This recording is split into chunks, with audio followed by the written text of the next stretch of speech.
Welcome, ladies and gentlemen, to episode number 31 of the Inkling Brothers podcast. I hope everybody's doing well. We know it's been just a little bit of, gap for you guys, but we're back.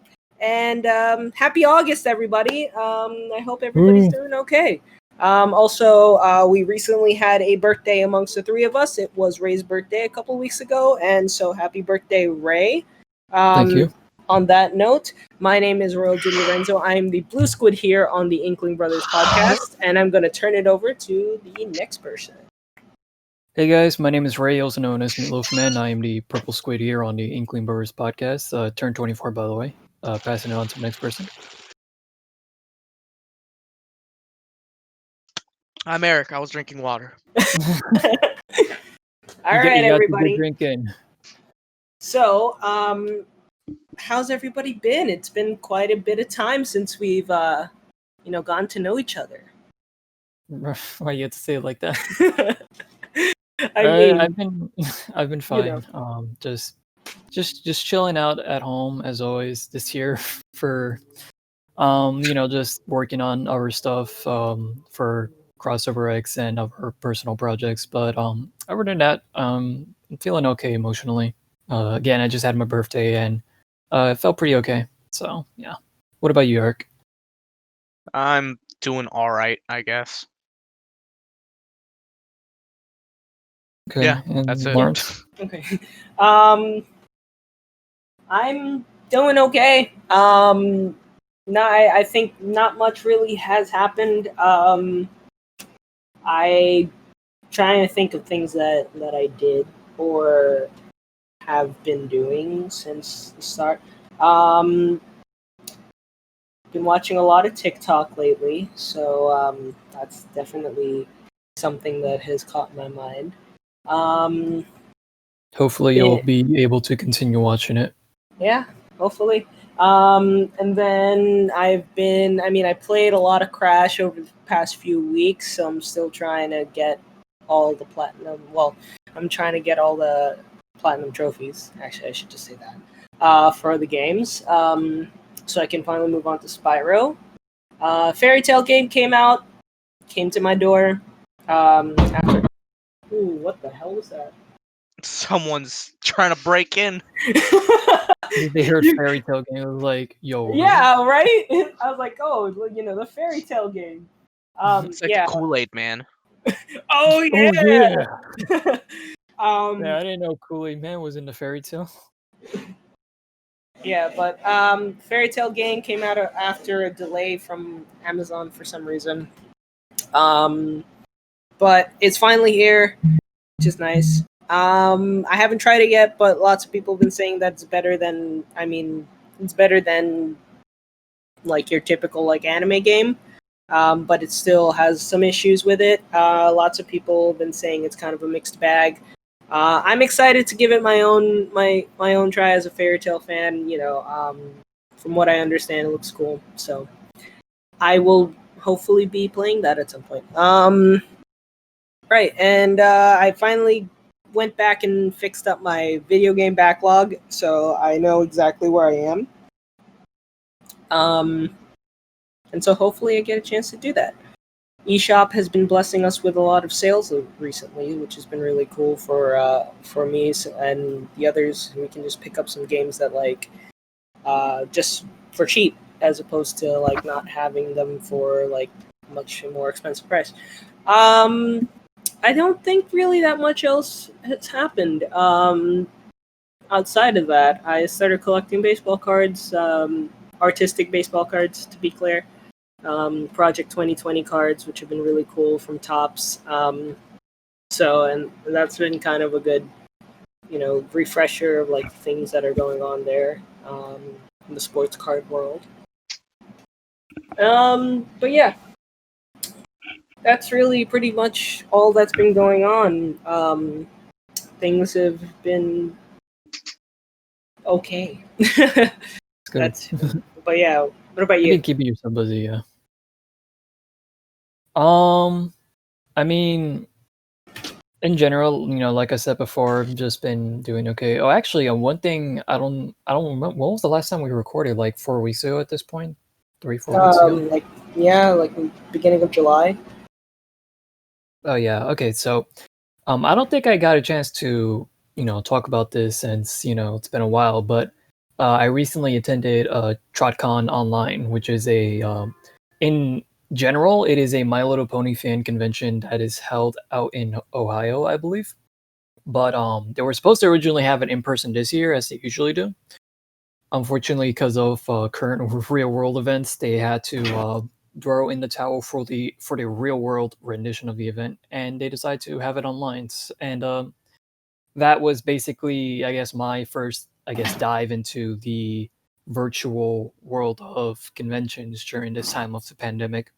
Right. And I gotta say, my time, spending it on their Discord server where everything was held, it was pretty good. It's even like as looking past the whole whether or not you're a fan of My Little Pony, just looking at it from a convention aspect and how they translated it into a virtual setting through like Discord channels and live streams on their website. Right. They did a pretty good job. It felt very much, I guess, obviously it can't be one-to-one like the real convention because you're not actually there experiencing stuff, but it felt very much reminiscent of how the convention probably would have been like if they had held it in person in terms of the events. There were two separate live stream rooms that they were holding panels in, a community room and like a main events room. And they had different events going on. They had like video game events. So like if you had Animal Crossing or Pokemon or Smash Brothers or some other game on Steam or whatever, you could hook up with other people and play that, or you could play like a online tabletop game. And there's also like a vendors hall that they had for people who were supposed to be there in person. They converted them into like online sellers for the events. Some people were opening up shops for the first time. Some people were using their existing online shops and giving people exclusive coupon codes if they were participating in the event. And I should note that the event was free to attend, so you didn't have to pay like a typical real life badge price to be part of TrotCon online. You could just join up on their Discord server and just have some fun, communicate with other people. And usually like with most community based conventions, whether it's like Brony or like anime related, they had the music festivals at night as well, and they were able to have various different musicians come on and perform and do their own little thing for both the Friday and Saturday nights of the convention. And it was pretty cool, and it was nice just getting to basically hook up with the community again, get to like know a bunch of people, and make a few purchases from people, and just seeing in general how the spirit not only of just like the community but also just convention life in general can still live on even through the dark times that we live in. And I think I think they did a really good job running it.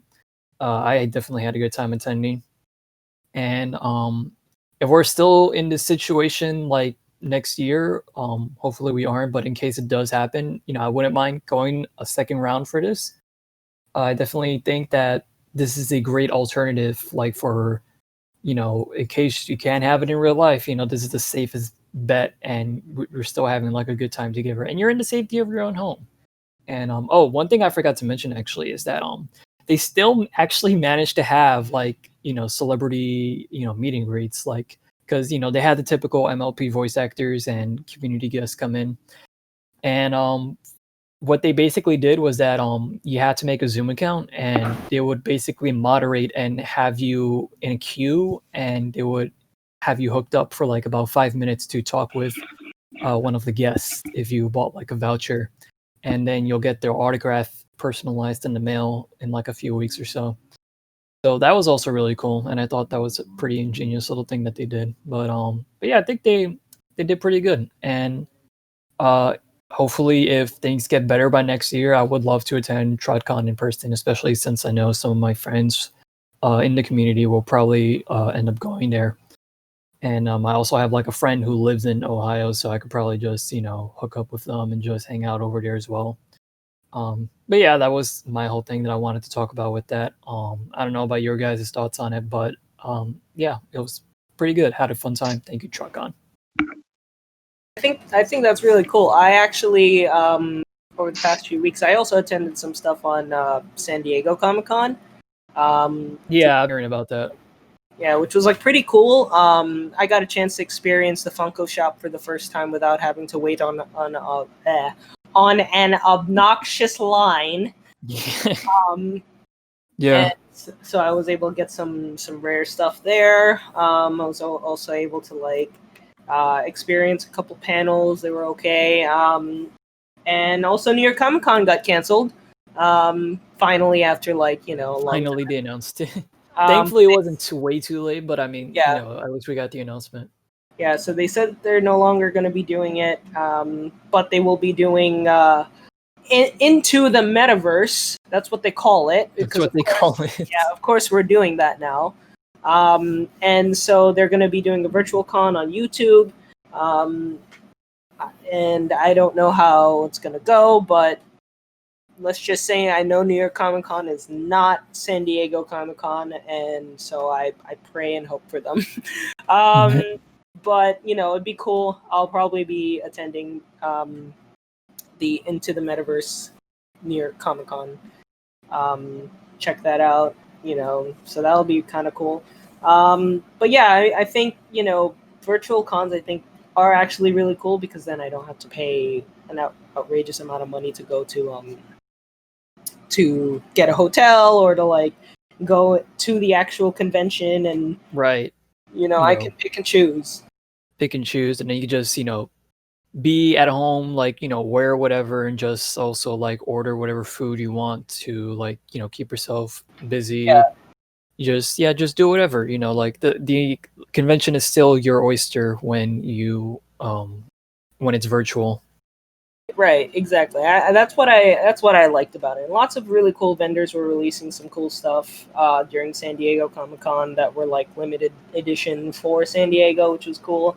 Couple they did the same thing with TrotCon, some con exclusive merchandise. Yeah, which was really cool. So that's definitely something to think about for the future. I don't think it'll continue into next year. If especially if things are going to get better by next January, hopefully. So I think probably most conventions will resume to normal operation by next year. But if not, it is proven it is a really good opportunity for that, which makes me think that maybe in addition to the actual convention, maybe it wouldn't be too bad for some of these conventions to host a virtual version for people who can't like actually go there in person. I think that'd be kind of cool. I know it kind of defeats the purpose of like having an in-person convention, but I feel like either way they're going to like they're still going to succeed, and maybe just like still have like those some things that you still can't get like in person, or I mean on virtual, things that you can only get in person. So just to like still keep that exclusivity, because I feel like if you just be like, yeah, you get the same things here and there, then what's the point of buying an actual like convention ticket? Or just like have still people can buy like the online version ticket or something like that. But anyways, that's a whole different story. But I'm glad that you had fun. I really do hope that especially with the upcoming conventions this year, that things are going to be okay. But I'm for now going to turn my attention to Senor Eric, who's going to finish his discussion last time about sex scenes in video games. That's a weird way to put it. Go from wholesome, like generally family-friendly discussion of online conventions to sexual scenes in video games. Let's discuss them in great detail. To be more specific, we wanted to talk about The Last of Us 2, because we weren't able to really we kind of forgot a couple details there. So this is more like an addendum to things that are that we had in our last episode, especially about like Last of Us Part 2. So Eric, go ahead, take away. Take what away? Bro. My wife. All right, yeah. Good work. So there were a few things. The Last of Us 2 discussion last time. It kind of got derailed at some point, so I forgot some things I wanted to mention. And one of the things I wanted to mention was the fact that there is a sex scene in the game between Abby. I almost forgot her name. Abby and her ex-boyfriend. Yes, ex-boyfriend. Owen. In the game. Now, granted, they don't show like the penis penetrating the vagina or anything like that, but they show you enough to where you're like, wow, Sony just said, yeah, man, that's totally fine. Just show off Abby's chest. Just show like Owen putting Abby over a table and just going to town. And I'm mentioning this as a negative in regards to my thoughts on Last of Us Part 2 because I just find it really hypocritical that Sony has been cracking down so hard on sexually suggestive content in a fair amount of Japanese games, but somehow Last of Us Part 2 gets a complete free pass and is allowed to have a sex scene. I just find that really hypocritical. It's like what's the difference? Like it's the same shit that you're not letting Japanese games do. So why is Last of Us Part 2 getting a free pass? Right. But yeah, I mean it's wild too because Nintendo used to have the biggest image of family friendly company and all Yeah, that. that whole stigma. And ironically, they're more lax with sexually suggestive stuff than Sony these days, which is hilarious to me. Yeah. Like we keep making this joke, but you know, there's that Senran Kagura game on Switch, which is That we available talked in about, yeah. English, I And think, at this point. it was also released on limited run games. If you have the time and if you want to experience some really great gameplay, go ahead to limited run games. I think it's still up there, and you can get a physical copy of it that comes with all of the DLC, and you want all of the DLC. With the nut button. Yeah, it's like that game is.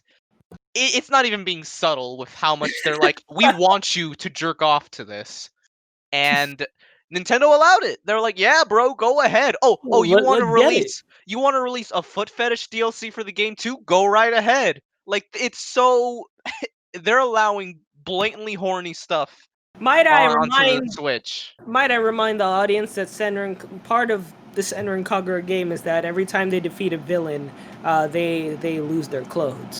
So, Yeah. just wanted to remind everybody at home that this is Nintendo. This has been on Nintendo consoles. That as soon as the girls defeat a villain, those villains lose their clothes. Yeah, I mean they're allowing shit like that, but yet Sony is not allowing. Is very much like censoring a lot of like Japanese stuff that gets onto their system. But meanwhile, Last of Us Part 2, it's like, nah, it's totally fine for there to be a full-on sex scene. Well, not full on, but like, you know, they show enough to where it's like, Yeah. man, You why? can tell what's going on. Yeah, you it's could just. also make the same argument also about like GTA too. Like, I mean, that Oh game. yeah, GTA. That GTA shows some game. stuff. Yeah, I mean, but that entire game is just like, you know, it is the epitome of what you're talking about, right? I know it released on other consoles too, but like when we're talking about this, we're just like, oh yeah, you know, there's prostitutes in GTA. There's alcohol's a different story. But I mean, like, Oh no, alcohol.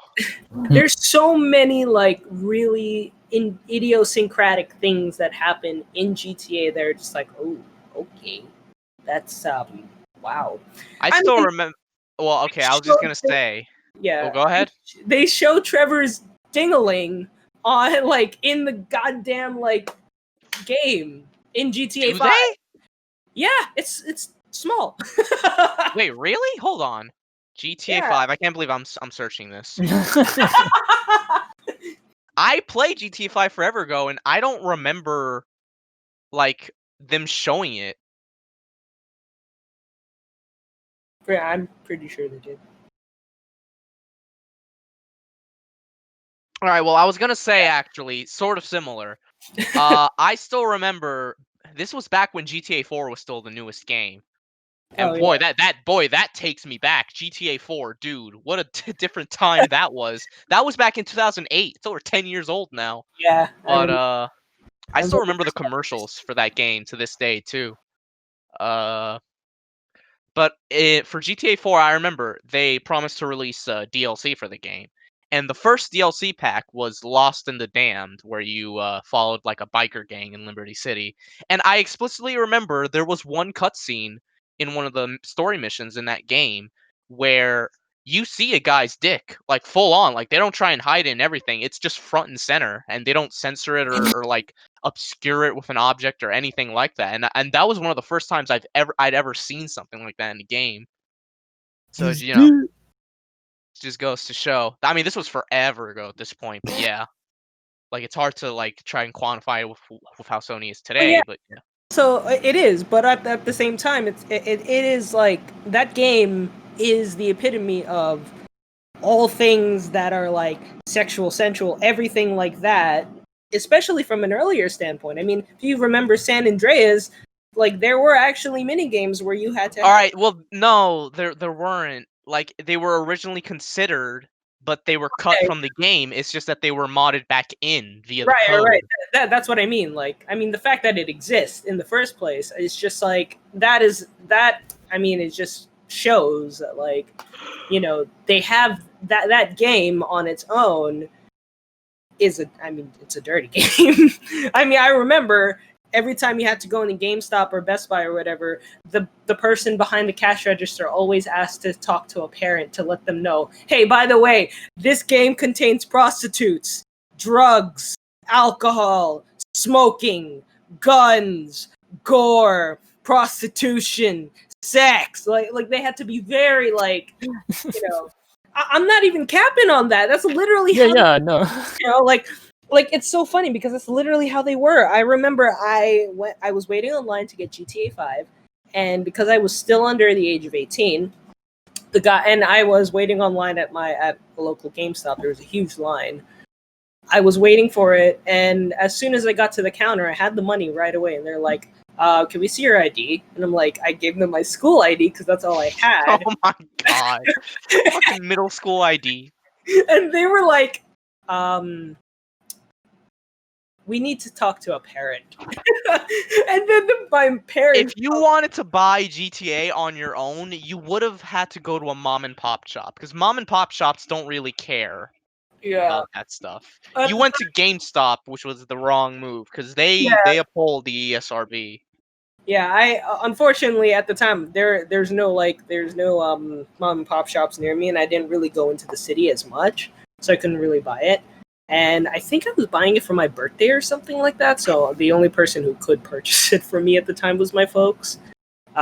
So, you know, but they gave me the money and we went into the GameStop, and then eventually I had to run out, grab my folks and say, hey, can you pay for this? And just accept what they're going to say. I'm 17 years old. God damn it. Like, you cannot be doing this to me. Wait, was this for GTA 4 or 5? 5. Oh, okay. Yeah, because if it was 4, I was like, you were in middle school, bro. But yeah, 4 was really easy to get because I got it used, and I also got it at GameStop, but like I think that GameStop didn't care because it was a used title. But like when you buy it new, they really do uphold that ESRB. But yeah, I eventually got it. But I think the point, you know, going back to the Last of Us 2 thing is just like, yeah, it seems like they're really okay with, like, as long as it is a title, like, coming from them or coming from one of their, like, close associates. They're totally okay. They're like, yeah, you know what? Show the penis. It's okay. You know, totally fine. Right? And then you have, like, Japanese game, Senran Kagura example, or... I mean, I'm trying to think of any other like games that showed up on the PS4 that were just like, oh hell no, you know. I mean, any Japanese title, they're just like, nah, you can't do that, nah. It's too much. It's too much skin. And then meanwhile, you have things like that happen in like Red Dead and in like in GTA and even in Last of Us. They're just like, this is cool. I like, you know. But yeah. Yeah. But yeah. Anyway, that was one addendum to my thoughts that I figure I'd mention that I forgot. And now the very last addendum. I don't want to talk about Last of Us Part 2 forever. Although I guess I should mention actually, they just came out and confirmed that it's getting free, like a free update / free DLC. They're adding in a harder difficulty mode called Grounded, which was in the first game. It's like the hardest difficulty setting where, you know, things are a lot more realistic. You probably die in like a few hits or a few shots and all that. So it's a very hard mode, but very survivalist. Like, you know, resources are going to be even more scarce and all that. And yeah, I guess I figured I should mention that. And along with that update, though, along with grounded mode, they're also adding a permadeath option where it's just like permadeath options in other games. If you die, the game's over. Like, that's it. You have to start all over again. Even if you made it at the very end, you have to start all over. Uh, I don't know. I don't think I'll ever go back to Last of Us Part 2, honestly, as much as I had fun playing it. But you know, for those really interested, I'd say grounded mode might be fun to check out. Permadeath sounds so wrong for a game like this, though. I don't know why that's even a yeah. thing. But yeah, I mean that's just me. If I ever do decide to go back to it, because I still have it, it's in my drawer. I'd maybe try out grounded mode, but I would not do permadeath. I'd literally just cry if I got to like halfway through and then I died. At that point, it's like, wow, well, that's just a lot of wasted time. But yeah, I figured I'd mention that. But like the last real addendum, actually, I guess another thing to mention with the whole grounded mode and permadeath, it also adds 2 trophies along with the update, which kind of makes me a little upset because I got 100% of the trophies, and now if I go check, it'll be at like 90 something because they added those 2 trophies. The platinum is still mine because updates / DLC show up as like a separate trophy list, but it'll slightly annoy me that it is not at 100% anymore, which is, you know, it's just a thing I mentioned. If for trophy hunters out there, then yeah, there's 2 trophies there you might want to try and get. So good luck, especially with permadeath. But No, I can't imagine playing permadeath. Like, I feel like I would already struggle just even on the first game, just the base game, for both part 1 and part 2. So I just feel like I like permadeath will just. I'm gonna be dead within the first few like hours of playing. I feel like, yeah, I'd probably really suck at permadeath. I mean, maybe. All right, here's the thing. I guess I never thought about it this way. I'm not sure. I assume grounded mode is a difficulty. Permadeath is an option. So maybe what you can do, put it on the easiest difficulty and then put permadeath on. And at that point, it's probably really easy to beat the game with permadeath on because you're on the easiest difficulty. I didn't think about that initially, but I think that might be how it works because it's permadeath isn't a difficulty. It's just a feature you can turn on and off. Granted, if you were on grounded mode and you had permadeath on, whew, good luck.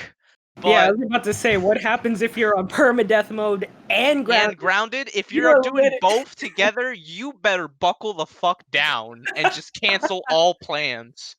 Yeah. You basically have to act like you're actually in a zombie apocalypse while playing at that point. But if you were like on easy and you did permadeath, I think you could get through without dying for sure. Yeah. That's good. Yeah. Yeah, also, I do want to mention for anybody that likes zombies, in addition to Last of Us, if you are a Nintendo person, they do have a good chunk of the Resident Evil games on the eShop, so go ahead and check that out. Yeah, that's true. A lot of Resident Evil games. Yeah, so I haven't picked up any of like the prequels and stuff like that. I haven't picked up any of those yet, but I might. Prequels like 0? Yeah, and 1. 1 isn't a prequel, it's the first game in the series. Well, you know, I just call it a prequel because I feel like everyone talks about. It's the game that precedes the other ones. Yeah, it is. It is the it is the game that precedes the game everyone talks about. Resident Evil 2. I mean, people still talk about Resident Evil 1 a lot, mostly the remake, but yeah. Yeah. I just have to ask, is it good? Yes? Are you kidding me? Do you not remember question is like that? all the praise that came out like when it was out? Like, the remake for Resident Evil 1 is still considered one of the best like survival horror games of all time, and then here we have Lawrence like, is it good? Is it good? I don't know, guys. Is it? I mean, there are 7 sequels, so I guess yeah, you're right. It's like, man, I've never heard about this Aliens movie. Is it good? How many Aliens movies are there? Aliens, Alien 3, Alien Resurrection, Prometheus, if you count that. I kind of do. Alien fucking whatever, the latest one. I forgot what it was called, so I think 6. Ow. Christ. Let me look up what that 6th movie was called, because it came out like a few years back, but I don't fucking remember. And they take place in the same universe as the Predator movies, right? No, it doesn't. That was just a crossover. Oh, okay. So it's okay. Similar situation to the Freddy versus Jason thing. Yeah, they're not in the same universe. They just decided to have a little crossover for funsies. Okay, got it. Yeah. For fun. Yeah, I don't know if I even count fucking Alien versus Predator. I think that counts more as a Predator movie than an Alien movie anyway, because when I look up the Alien franchise, it doesn't pop up like in the list of films. But yeah, the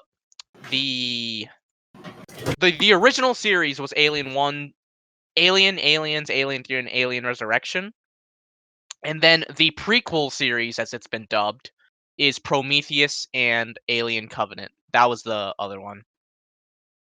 Apparently there is an Alien 5 and another prequel movie in the works as well. But yeah. Oh god, you know what I just realized? Fucking there were 2 Alien versus Predator movies. Oh, right. I totally forgot. Yeah, there was one in 2004 and then one like 2008 or something like that, 2007. That's funny how there's like a sequel to a crossover movie. Yeah, and I think there were talks about making a 3rd one, and I'm like, oh my god. Well, they wanted to make a Freddy versus Jason 2.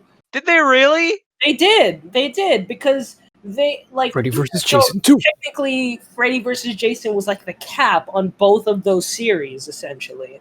They wanted to make another one. They were planning for another one, and they wanted to even like plan for even more crossovers with like Michael Myers, Ash and the Evil Dead, Hellraiser. They wanted to put them all in like one like battle royale style horror. Okay. All right. Yeah, I know, right? Fucking all right. Interesting concept. Like, just fucking make like Mortal Kombat X a movie at that point. Well, that's why they included all of those characters in Mortal Kombat later, because people were big fans of that idea back in I mean, to be fair, Freddy wasn't in Mortal Kombat X. He was only in the previous game. Yeah, Even though it would have actually been cool to have him in that game too. Of course it would, because people then would be able to recreate a fight between the two of them. But yeah, no, I actually I find that very interesting, because I totally forgot Alien vs. Predator had a sequel, because it reminds me so much of the fact that there was almost a sequel for Freddy vs. Jason. And that's why actually they even tried to restart it again, and they did the whole Nightmare on Elm Street and Friday the 13th remake. They tried to around the same exact time too. I don't know if you guys noticed, they did it almost like a year or so like outside of they each other. really tried to build a cinematic universe there. Yes, they did. They did, and like they tried it a long time ago, because I don't know if you remember, but at the end of Freddy Goes to Hell or whatever, or Freddy Dies, I forget. Or no, at the end of Jason Dies. I think it was at the end of Jason Dies. Freddy's glove comes out of the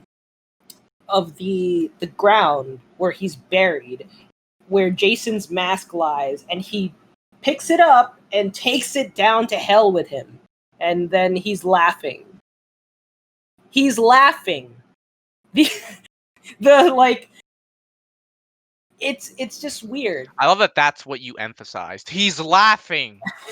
No, because I was thinking of that meme though. Like, he's laughing. The world is like this, and he's laughing. Like, yeah, I don't know. That's God. But yeah, no, I like, just to bring that up. I was just thinking about that when you brought up the fact that Alien vs Predator has a fucking sequel. Could you imagine? You know, it's funny. I think there was at one point talks to do like a Chucky and Freddy crossover movie. There was, I think that was one of the people they wanted to include in all of those. In this cinematic universe. Yeah. Because I swear, I kid you not, if you Flash your cinematic universe, fuck you, you live there. If you look it up, you will see all these YouTube videos. This was like way before versus battling, by the way. You will see all these YouTube videos, and you'll see people talking about it and how like the directors were actually really interested in putting all these horror characters into like an arena style, like fucking like, you Battle know. Royale. What is your source on this? Because I've never heard of this. If you just, I mean, you could look it up. There are a lot of To be articles. fair, it does sound like some shit they would say. Yeah, I mean, I don't know, but like Lawrence is sometimes just talking out of his ass sometimes, I which is kid you why not. it's just- When I Freddy was Krueger 2K. when I was a like, kid, I used like to, guys, my uncle works for New Line Cinema. He told me all about this. when I was a kid, I used to like be really into that idea. Honestly, I was a kid and I didn't know any better. So I used to be really into this idea of like, wow, all these horror characters going at it with each other. And Sound it was very like, sexual, but sure.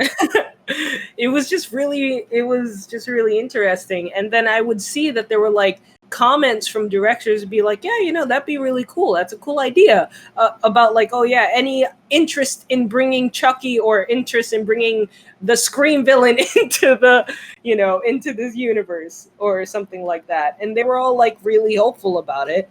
And then, you know, talks died all the time. And then they just decided to reboot it. Just like how this idea of a sequel, Freddy vs. Jason sequel, kind of just died after like they rebooted the series again. And then they were just like, oh yeah, maybe we'll just do another a reboot of the Freddy vs. Jason movie. Yeah. Pretty interesting. Fascinating. Okay. But yeah, no, I back to Alien vs. Predator and That's not what we were talking. no, I know. I was just like but we were talking man. Resident Evil. We were talking about No, we were talking about Last of Us. Yeah, no, but we were talking about Resident Evil, which is connected to Last of Us. Okay. Well, not, What? like, not on a literal sense, but if you're talking about genre, I guess maybe. Oh boy. But yeah, okay. Back to Last of Us. I would Yeah. honestly be really scared if I had to play permadeath plus like grounded mode, because I already suck as it is as a gamer. Like, I am the worst gamer probably. And so I would just probably like literally just cry myself to sleep every single time I tried it. Do you plan on actually trying to see if you could do permadeath on an easy mode? Maybe? I don't know. I don't see myself going back to Last of Us Part 2 anytime soon at all. So probably not for like the foreseeable future. But if I ever decide to do another playthrough, then sure. Because on easy, I could totally see being able to beat the game without dying with permadeath on. With grounded, that'd be tough. Right. I can imagine like, Real life mode. real life mode. I mean, that's pretty much what it is, and I think it's a cool idea. It's a cool concept. Don't get me wrong. I like it. It's edgy, but I think. All right. It's edgy. I don't know how that's edgy, but okay. Yeah, the last thing you'll be feel is an edge, alright? So edgy, Ray. But yeah. Go ahead, Eric. Still on you. Yeah, I mean, I guess the thing to move on with that is what was I gonna say? Right. The last bit of things I wanted to talk about regarding Last of Us Part 2 was the ending, because I don't think we really even talked about the ending. But and actually, right now, it's probably the best time ever. I want to give a shout out to Matthew Matosis. He's a YouTuber that does a lot of gaming analysis style videos, and his latest video that came out like a week ago was a Last of Us Part 2 review. And very good video, by the way. I'd highly recommend checking it out if you're interested to hear someone's point of view on that game, who is very good at articulating his views and just analyzing things. And not too long of a video either. I think it's only like 40 minutes, which isn't too crazy considering we have a lot of video essays on YouTube that go for like 3 to 5 hours. So Yeah. I feel like for Last of Us 2, like it's a 40-minute review is warranted. yeah, for sure. He basically talks mostly about the gameplay and mechanics and stuff for the first half of it, and the second half of it is more story related. His thoughts on that, and it's funny. I'm glad that he felt what he felt regarding like certain parts of the story, and the ending is basically how I felt, which is the reason why I'm also sort of plugging him here, shouting him out here, because if you've seen that video, basically to basically just spoil what happens at the end of Last of Us Part 2. It's been a little while since the game came out, so I mean, if you don't want to be spoiled, just skip ahead, I guess, a bit. But basically, at the very end, Last of Us Part 2, Ellie lets Abby go after fighting with her. I think we might have talked about the ending last time, but I don't think I went into a ton of detail. Briefly, just yeah. Yeah, but basically, after a big fight, Ellie lets Abby go, and yeah, I mean, Abby leaves with Lev, and Ellie goes back home. There's no one left home. Her girlfriend / wife took the kid and left. Ellie can't play guitar anymore because she lost 2 of her fingers. So her last connection to Joel is basically gone, and then the game just sort of ends with her walking away from the home, leaving Joel's guitar against the windowsill. And you just see her sort of enter a forest, and then that's it. Very clearly setting up a sequel, in my book, honestly. Like, I would be shocked if they're like, yeah, this is the real ending now. It's like, bullshit, there's totally going to be a part 3 at this point. But, what Matthew Matosis said in regards to this ending, he felt it did not work because, to put it very bluntly, he basically said, Ellie's killed hundreds of people up to this point, so what's one more, you know? And it's like, yeah, I know that sounds so, like, I guess, very quaint and very blunt, but that is literally exactly how I feel, because the obvious message there that the game tried to show, especially with its ending, is that revenge is bad. That's the message. Revenge is bad. You have to break the cycle of revenge. You can't let it keep going. So you have to break the cycle. So that's what Ellie essentially, quote unquote, does. She breaks the cycle by not killing Abby. But here's the thing. It doesn't make any sense for a lot of reasons. And Matthew actually, I don't want to say, it feels weird referring to a YouTuber like him by his first name, because it makes it seem like I'm friends with him, which I'm clearly not. I'm just a fan of his content. So I guess I should just say Matthew Matosis. He sort of divulges a lot of the reasons why he felt the ending doesn't work. And it's a lot of the reasons why I also felt the ending didn't work, in that the first half of the game, you're essentially primarily playing as Ellie, and then the second half is primarily Abby. And it is completely fair to sympathize a bit with Abby after playing her portion and her side of the story. Like, when you see her side of the story, I can understand why Abby did the things she did. Why she went off to kill Joel and stuff like that. I get that she's fucked up a lot, but I also get her reasons. Like, it makes sense. So in a way, I do feel for her, but the thing is, I personally feel for her in a little bit. I don't really love the character, but like, I understood where she was coming from. Ellie never saw that, though. Like, she does not know about any of that. She doesn't know that the surgeon Joel killed at the end of the first game was her dad. She doesn't know that at all. They never sit down and talk at all, really. And talk about all this shit, like, why'd you do it? And all that, or why'd you kill my friends, Ellie? And, they never sit down and do that at all. Ellie never learns about any of this. So there's no reason for Ellie to really, like, sympathize with Abby. To Ellie, Abby is still the bitch that killed Joel, like, just full on. Why do you think, with the temptation to go look for her again after their scuffle, once their points converge, she goes for it and she tries to find her? Because Abby is still the person that killed Joel to her, even after everything that happened in Seattle. So it doesn't make any sense for Ellie to just suddenly forgive her there. Maybe not even. I guess it wouldn't be right to say she forgives Abby, but it just doesn't seem right that Ellie just lets her go after everything that's happened. And another big reason why it just doesn't work is because sorry.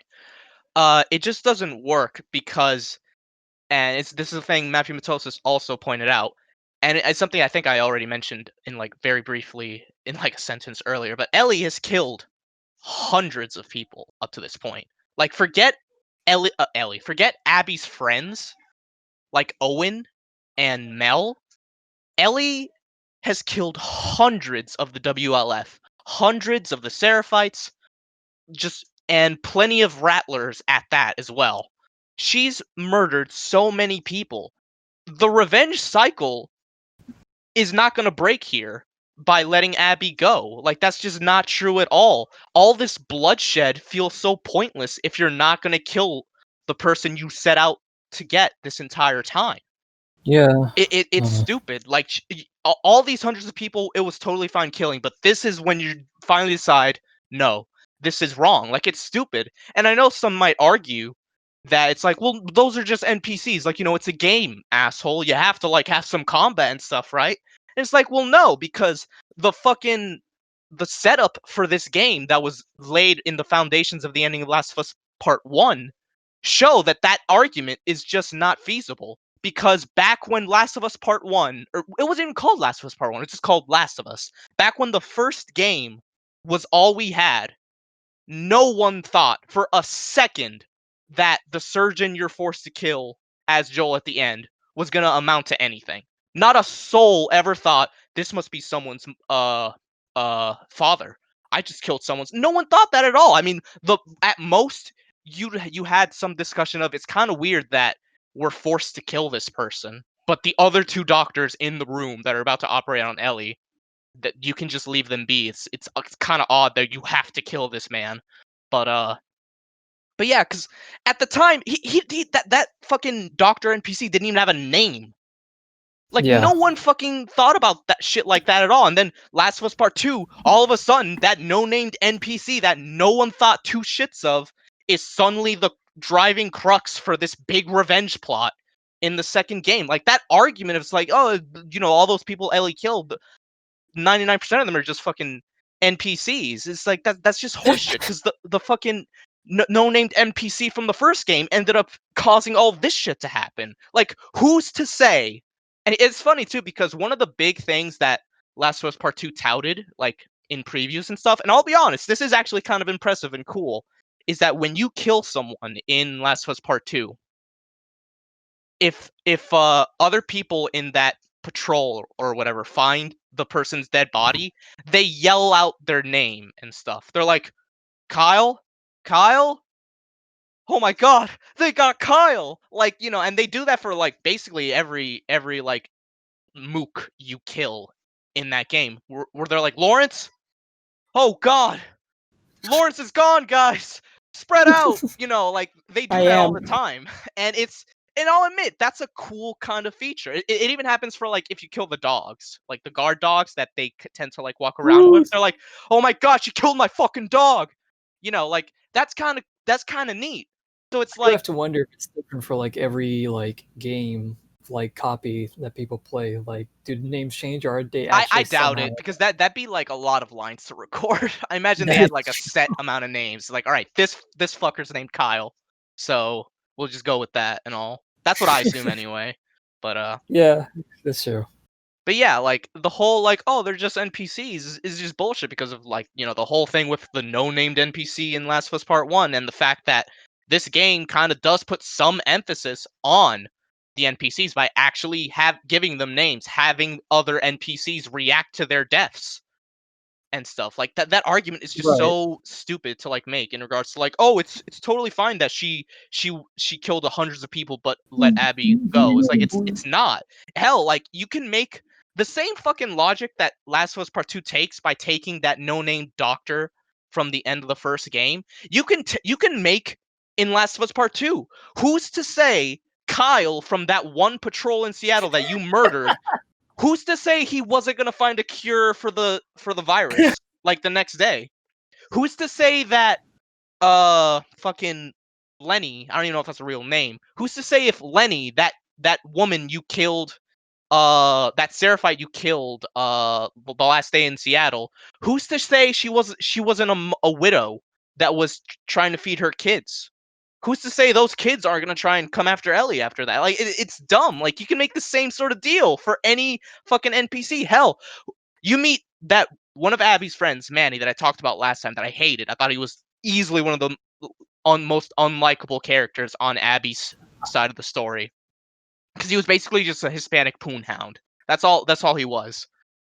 And for like one moment, you see Manny's dad and you talk to him and all that. So it's like Manny dies in the game. Who's to say that Manny's dad isn't gonna come back and like try and get revenge? Like it's just dumb. Like the ending just does not work in my opinion. It just doesn't. With everything the game's done in regards to the first to the ending of the first game and all this revenge cycle of revenge story they had for this one, it just doesn't work. That's why I'm just so blown away when I see people that are like, this game's a masterpiece. Just I don't get how anyone could criticize parts of this game. It's like it's just nonsense. It's just fucking like, nonsense to me. Like if you just- love the game, all the more power to you. But to act like there's nothing wrong here, nothing questionable at all, is silly to me. That's the other thing too. The other thing I don't get, like, just to add on to like what you said earlier about like people saying, "Oh, well, they're just NPCs. Like, it doesn't really matter. What really matters is like the big fish you have to fry towards the end." And I'm like, well, no, because if you're playing a game like Last of Us in general, you're basically playing a realistic kind of situation, story-based game where, you kind of have to, I guess, what's the right phrase? Like, just break like just immerse yourself in the world and just like suspend your disbelief and believe like while playing this game that this world, like, this is what you're trying to like learn about. Like, this is your world right now, like that you're playing through this game. You have to understand that to these characters, this whole thing is real to them. And for all we know, God forbid, maybe it could happen in real life where we put ourselves in this exact situation. We have to like, survive out there, and unfortunately might have to even kill people. And I mean, like, every person obviously matters. Like, I don't think it's fair to say like, oh, they're NPCs, like they don't matter. It's not like a Mario game where it's like a bunch of different like Goombas. Yeah, no one's gonna and give a Koopas shit that- about a Goomba and all that. But like, this is different because like these are actual people in this universe trying to survive or like trying to like go after other people. So I feel like it does matter. And I know, like, yeah, with the doctor, like earlier, like, Yeah, like that guy didn't matter to us, but apparently he did it does somehow. now, yeah. It's like I said with the whole like shouting out the names thing. This game goes out of its way to make the NPC seem like regular people. Like that argument is just like, no, like after hundreds of dead bodies piling up from Ellie's rampage, it is dumb that she just somehow lets Abby live. It's stupid. And I hate the whole people.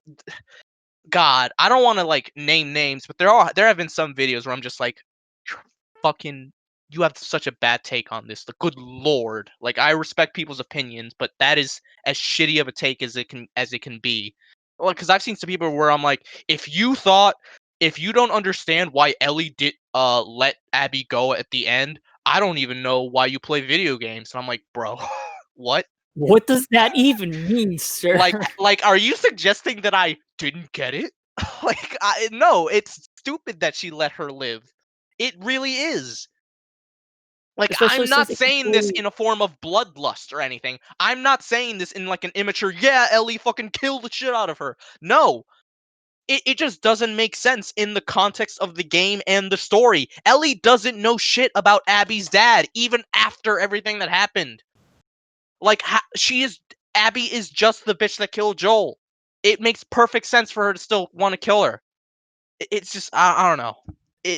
That game just drives me insane because on one side you have people that are just blatantly immature with their dislike for the game, like, harassing voice actors, saying the game's like a -12 out of I hated that 10 shit. and all that. It's like, it's not. It's clearly not. Like, hell, I think I gave it a 6 when I talked about it last time. But on the other side, you have people that just suggest that certain decisions made are just infallible. And I'm like, no, it's just not. Like, there's so many contrivances in this game. Like, the ending is a huge contrivance, but I mentioned others last week. It is stupid that Mel never brings up the fact that she's pregnant when Ellie has her at gunpoint. Like, you are carrying for 2, and you're telling me that you're not gonna, like, try to play the pregnant card to, like, be safe? Oh yeah, that was absolutely dumb. Like I feel like in a realistic situation, I probably like would have brought mention to that. Yeah, it's like, and I also love that when Ellie realizes she's pregnant after she dies, like after the scuffle, because she goes after Ellie. Like, Ellie basically kills her in self defense. Ellie throws up, and of course, conveniently forgets to take the map that she had. That for some reason has a big red circle on where her hideout is, where her girlfriend and her friend Jessie is. It's just like, Circle, man. this is where we are. Like, wow. Man, yeah, totally infallible How to writing, by come the kill way. us? Totally infallible writing, but yeah. I don't know. I interrupted you earlier, so I apologize for that. If, go ahead.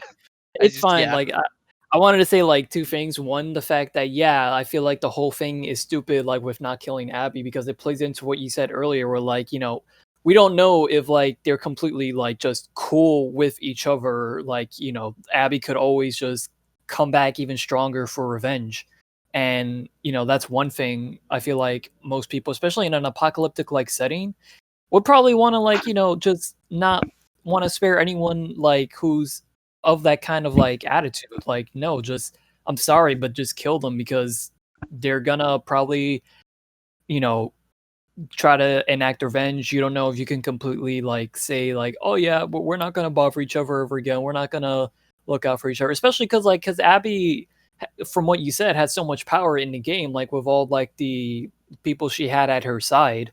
So like like The people that she inadvertently ended up getting killed, but yeah. yeah. So like who the fuck knows like what is in store for like Ellie's fate. And then the other thing I wanted to mention, it's not really a serious kind of thing, but like just playing into the whole thing you said about like the doctor at the end of the first game becoming suddenly important even though he wasn't before. Yeah. It kind of reminds me of you guys ever watch Super Mario Bros. Z? Super Mario I'm Bros. sorry, Z? wait, what? Yeah. I Is know it's that a a total crossover with Dragon Ball Z? technically, but not actually. But like, or you guys know that Flash show that from like 2006 or whatever that was like Mario and Sonic, but they're like fighting Mecha Sonic and like this Flash animated Dragon Ball like fights and all that. I Maybe. think you guys Vaguely? like, even if you haven't like watched it, I think you guys might have like heard of it at least. I know it's like a total tone shift, but I just wanted to bring it up, like again, just not serious kind of thing, but like that what you said about that doctor reminds me of this one character from the show. It's funny enough, it was from the last made episode of the original series before the creator rebooted it later. Character's name was Basilix, and Okay. its entire backstory is literally Mario.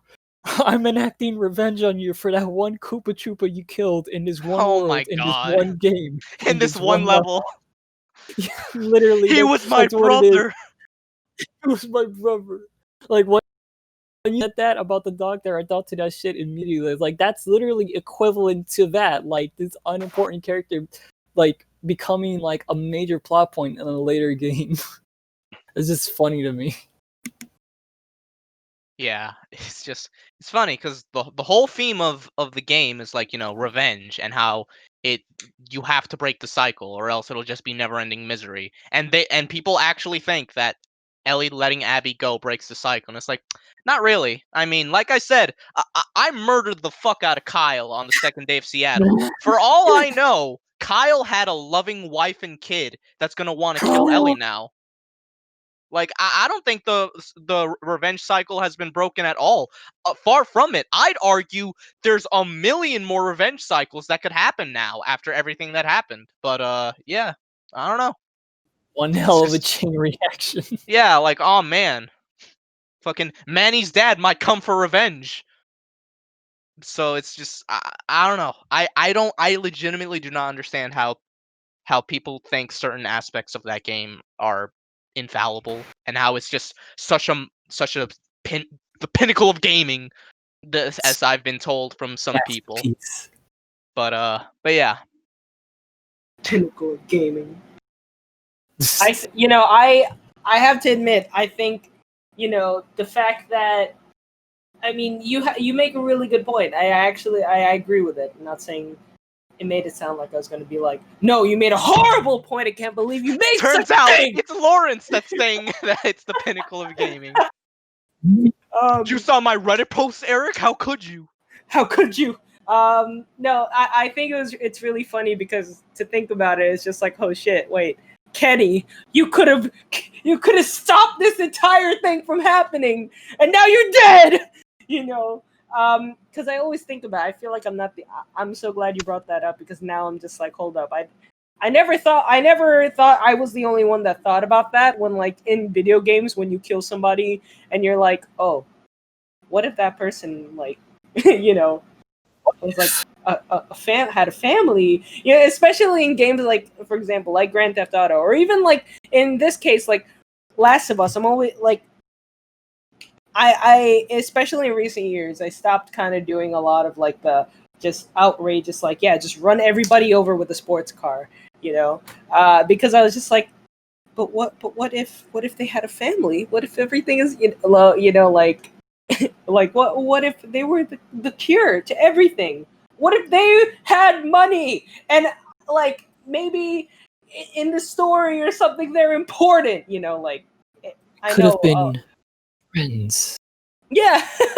it's just funny to think about, because I know exactly like that kind of feeling too.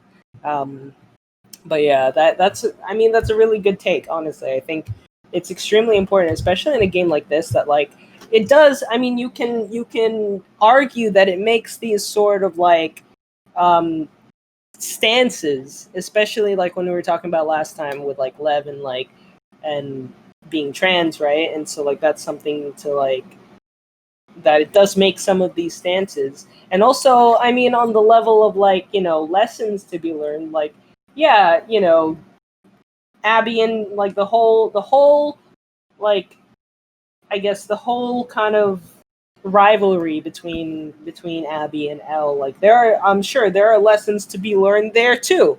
And so it's just like, it's not out of this world to think, oh shit, I just killed a random person. Like, what if that person actually was the, like, could have been important. The key. With it in world, I'm not saying that really they're actually the key to the story, and then we just kill them, and now we just have to go through a whole different story just because we did it.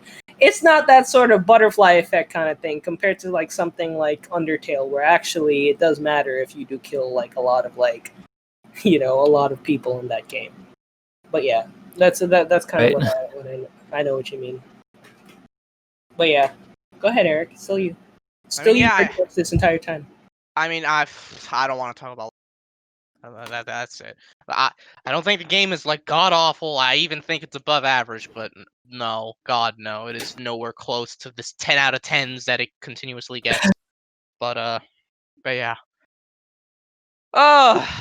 Video game donkey tends to disagree. Tens. He gave it out of 5. He gave it like a 4 out of 5, I think. I mean, if he liked it, that's his prerogative. Yeah, I'm not like dogging that's on his him. opinion. And then there were a lot of people who were like, yeah, your opinion sucks. And then there were a lot of people who were like, how can my opinion suck if I'm always right? That's my counter argument. Oh, got him. It's true. That's true. But yeah, go ahead. It's on you. Why are you guys booing? I'm right. I love that meme. Why are you booing me? I'm right. Oh man. You purposefully disobeyed me by not doing this. Sorry, I'm trying to do like a whole Ben Shapiro thing. Anyways, go ahead. Ben Shapiro, good lord. What a squeaky ass motherfucker. Go ahead. Sorry. God. I mean, I guess, do you want me to just move on to like Fate Go and Fate Extra? You choose where you want to go. So we do have ladies and gentlemen, we do have a lot of topics that we wrote down since July 7th. Things that we've written down, edited constantly. But Eric is in charge pretty much for the rest of this episode. Well, not really. There's topics at the end, unless he's the one that came up with those topics as well. So yes, this episode is he's primarily this is in charge Eric's for like, episode. this portion. This is, we like to switch things up here on the Inkling Brothers podcast. Every season, we like to have a couple of episodes hosted by not just me, but by everybody else too, because they're important. I feel like Ray should head the Yu-Gi-Oh retrospective whenever we decide to do that, because I feel like he's more knowledgeable. Do that, yeah. He absolutely will. Plus, he's actually been seeing the original like Japanese version, which neither of us have. Yeah. But yeah, I mean, I guess I'll talk about Fate Go first, since it's listed here first. But so one of the biggest well, not even one of the biggest thing Type Moon has ever been involved in is very obviously Fate Grand Order. It's a mobile game that came out in Japan back in like July 2015, I think. It was either June or July of 2015. And the North American version came out around 2 years later in 2017, like June or July of 2017. I guess I should look up on Wikipedia just to be safe. But yeah, it's one of the highest grossing mobile games of all time, basically. It's consistently been one of the most top trending and most widely talked about games, basically for a while now, for a few years now. And I finally, despite all my egregiousness when it comes to mobile games, because I generally don't really like mobile games and I generally don't really play them, I'm a big Type Moon guy. I've read Fate Stay Night, I've read Fate Hollow, I've seen Fate Zero, I watched Kane K and read Tsukihime even before all that. I guess I might as well check out Fate Go, because generally I hear that the game did get a lot better. So why not? And I think I literally tried it out while I was visiting a cousin of mine, and I was just kind of sitting around bored. So I was like, fuck it, I guess I'll start playing this game now. Like, I was just like, screw it, and I just downloaded and started it. But I started the game sometime last year in 2019. According to the game, I've been playing for over 500 days. And when I check the sort of game launcher application that Android kind of forces on you these days, it says that I've put in over 600 hours. Obviously, that's very spread out over those 500 days, but yeah, I'd say at this point it's okay for me to talk about. I only play the NA version of the game because I want to, read the story, because I don't know Japanese. But I do keep up with what's going on in the Japanese server. And I guess I should also mention there are some other servers. I know there's a Chinese server, a Korean server. I think there's a Taiwanese server, but I don't know much about those. But yeah, I started sometime last year, 2019, so I've been playing for over a year, getting decently close to 2 years now, since I'm at like 505 days played. And to talk about this game, it's gonna be a little weird because I can't really compare it much, because MOBAs / gacha games are becoming pretty big, honestly. Like, there's so many on the market that are doing fairly well at this point. I mean, there's Grand Blue Fantasy, which has been doing really well for a while now. There's Azur Lane, which I think Lawrence tried out at some point. That game with like the boats, but instead of the boats, they're hot anime girls. They're good. It's good. But I do want to say it's good. It also has an anime adaptation. Just saying. does it really? Azur Lane has an anime?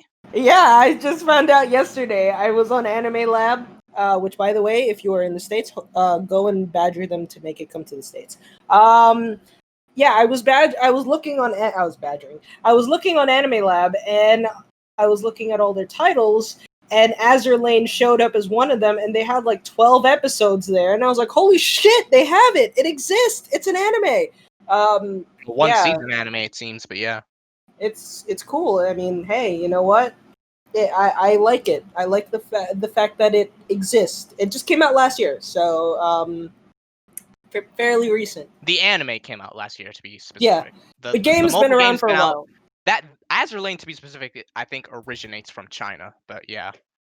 Yeah, it's fun. I had a good time with it for what I played it. It's just, gacha games. I think, and Eric can talk about this. It's not for everyone, and it certainly it can be tiring, and it's very easy in certain cases to lose interest.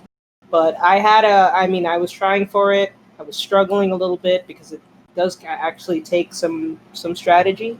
But I enjoyed what I played, and maybe I might go back to it at some point in the future. But right now, I'm focusing on trying to get everything. So hopefully one day I can even just get into Fate Go, because I know that it's fun based on what Eric's about to tell you. So. He keeps telling me, he's like, bro, I swear I'll try and get into Fate Go, and a part of me is like, I don't know if this is right for me to like try and recommend it.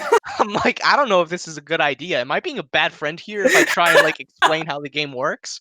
I feel like I should just say stay away, but he says not for everyone. It's not because it's a bad game, just to let everybody know. But he knows me, and he knows that I'm a weak person, and he knows that like I am the kind of person that might actually give up my life savings for Ishtar. Yeah, please don't. If this is general advice for any be gacha like the game. guy. Yeah, go ahead. Sorry. No, go ahead. What are you gonna say? What guy? Please don't be the guy that, I think I talked about this before, who spent like over $1,000 or something like that on his waifu. Yeah, there was another guy I saw who sold his car to try and roll Jalter in Fate Go when she finally released. Yeah, like, dude, I get it, but like, don't. That PNG ain't worth it. Don't bro. Sell your car, dude. Also, you can't even like. That. You also can't. It's okay. I could always rent a car. Can you download like these images? I thought you were about to say, "Can you download a car?" I'm like, no, you cannot. You wouldn't download a car. You remember that? But yes, all the pings are available online because all these mobages have wikis that have plenty of support from the fans and stuff. There's wikis for Grand Blue, for Azur Lane, for Fate Go, and they collect all the well-drawn art that people go nuts for. So then okay. Yeah. Okay, but I do have to mention this because I learned about this recently, and Eric and I talked about it. There is a physical version of the Fate Go mobile game in Japan. What? No, the arcade. Yeah, the arcade. Fate Go. Oh God, I was gonna know about that later, but I know the reason I bring it up, and he'll talk more about it. The reason I bring it up is because you spend a lot of money and you get a physical copy of your waifu. Yeah, because I think it prints out like a card or something that you have to use to log back in. Oh, you're like a physical. Yeah, like your waifu comes to life, bro. Yeah. She's there. Yeah, apparently, like I could just imagine that's that's something that you can like. It is a game, one of those games that you can easily get like addicted to. I remember Fire Emblem Heroes. He finally said it the right way. He didn't say Warriors. The Fire Emblem Heroes game is definitely like one of those like it's the same exact thing. I remember when the swimsuit summer swimsuit Corrin was one of the servants you can roll. I was like, oh yeah, I gotta go for it, and I literally spent maybe $30 to $60 trying to roll for her, and that's why Eric is probably very cautious to recommend me to keep going and play Fate Go, because I literally spent that much just to try and roll for Summertime Corn, and I didn't get her. I got somebody else, and I remember this was during Liberty, and I was telling Isaac, and that's when Isaac was like, "I said yes." I said yes. I like that you're referencing something only we would know about. Well, yeah, because it's only funny to us story. three. Yeah. The only reason I wanted to bring it up is because I was trying to tell him on the walkie that I got a Corrin, but I didn't get the Corrin. I think you got Corrin's daughter, Kana. Let me see. Oh no, I don't. What do you mean? Let me see. You don't have it downloaded. Yeah, I deleted the game. Let me see. He says he still has the same one from the con. He closed the app on that screen, so if he opens it back up, it's just still on that screen. From like 2 years ago. He hasn't played since. But yeah, okay, sorry. Go ahead. Keep talking. Fate Go. God, all right. So yeah, Fate Go, it's it's very huge, just like all these other MOBAs like Grand Blue Fantasy, Azur Lane, Girls Frontline, Fire Emblem Heroes to a degree, and there's plenty more that I'm probably forgetting. Oh, right, Dragalia Lost. Dragalia Lost is that Nintendo backed MOBA from the devs that made Grand Blue Fantasy Cygames. So yeah, but obviously, I generally don't play mobile games, but I tried out Fate Go because it's like I'm a big Type Moon guy, and this sadly is like the thing they focus on the most for the past like 5 years. It's kind of depressing if you've been waiting for the Tsukihime remake, because Fate Go is really butted in to that remake's development and stuff. But it is what it is. It's nothing we can really do about it now, especially with how profitable it is. But to give a little history lesson with Fate Go, when it launched in Japan, it was absolute dog shit, basically. Like, just not even mincing words, it was a terrible game. I obviously wasn't around when it launched in Japan in 2015, because there are plenty of non-Japanese people that play the Japanese server, because it's very easy, at least on Android, to get the Japanese version of the game. I think you just use Co-op or something like that. And you can download the Japanese client. But yeah, the game, from all the horror stories I've heard from people who were there at launch for the Japanese release, the game was constantly in maintenance. You could barely play the damn thing because the servers just were not able to contain everyone. And the gameplay and a lot of the systems and mechanics were just trash. Like, the UI was really, really bad. The sprite work and the animations were just terrible. A lot of the units in the game didn't even have 3 skills. They only had 2. If you had 3 skills, you basically had to be like, a big boy or something, like Saber. And the stories were just trash. The game launched with the first 3 chapters, essentially. The tutorial chapter for Yuki, and then the first 2 singularities, Orleans and Septum. And all 3 were just not great. I mean, I'm like, Fuyuki gets kind of a pass because it's the tutorial, I guess. It sets up the whole story for part 1. But Orleans, not great. Septum, even worse. And yeah, it's just that game. Everyone agrees at this point. If it hadn't been for the Fate name and for the Type Moon license and all that, Fate Go would have crashed and burned after that disastrous launch. It absolutely would have.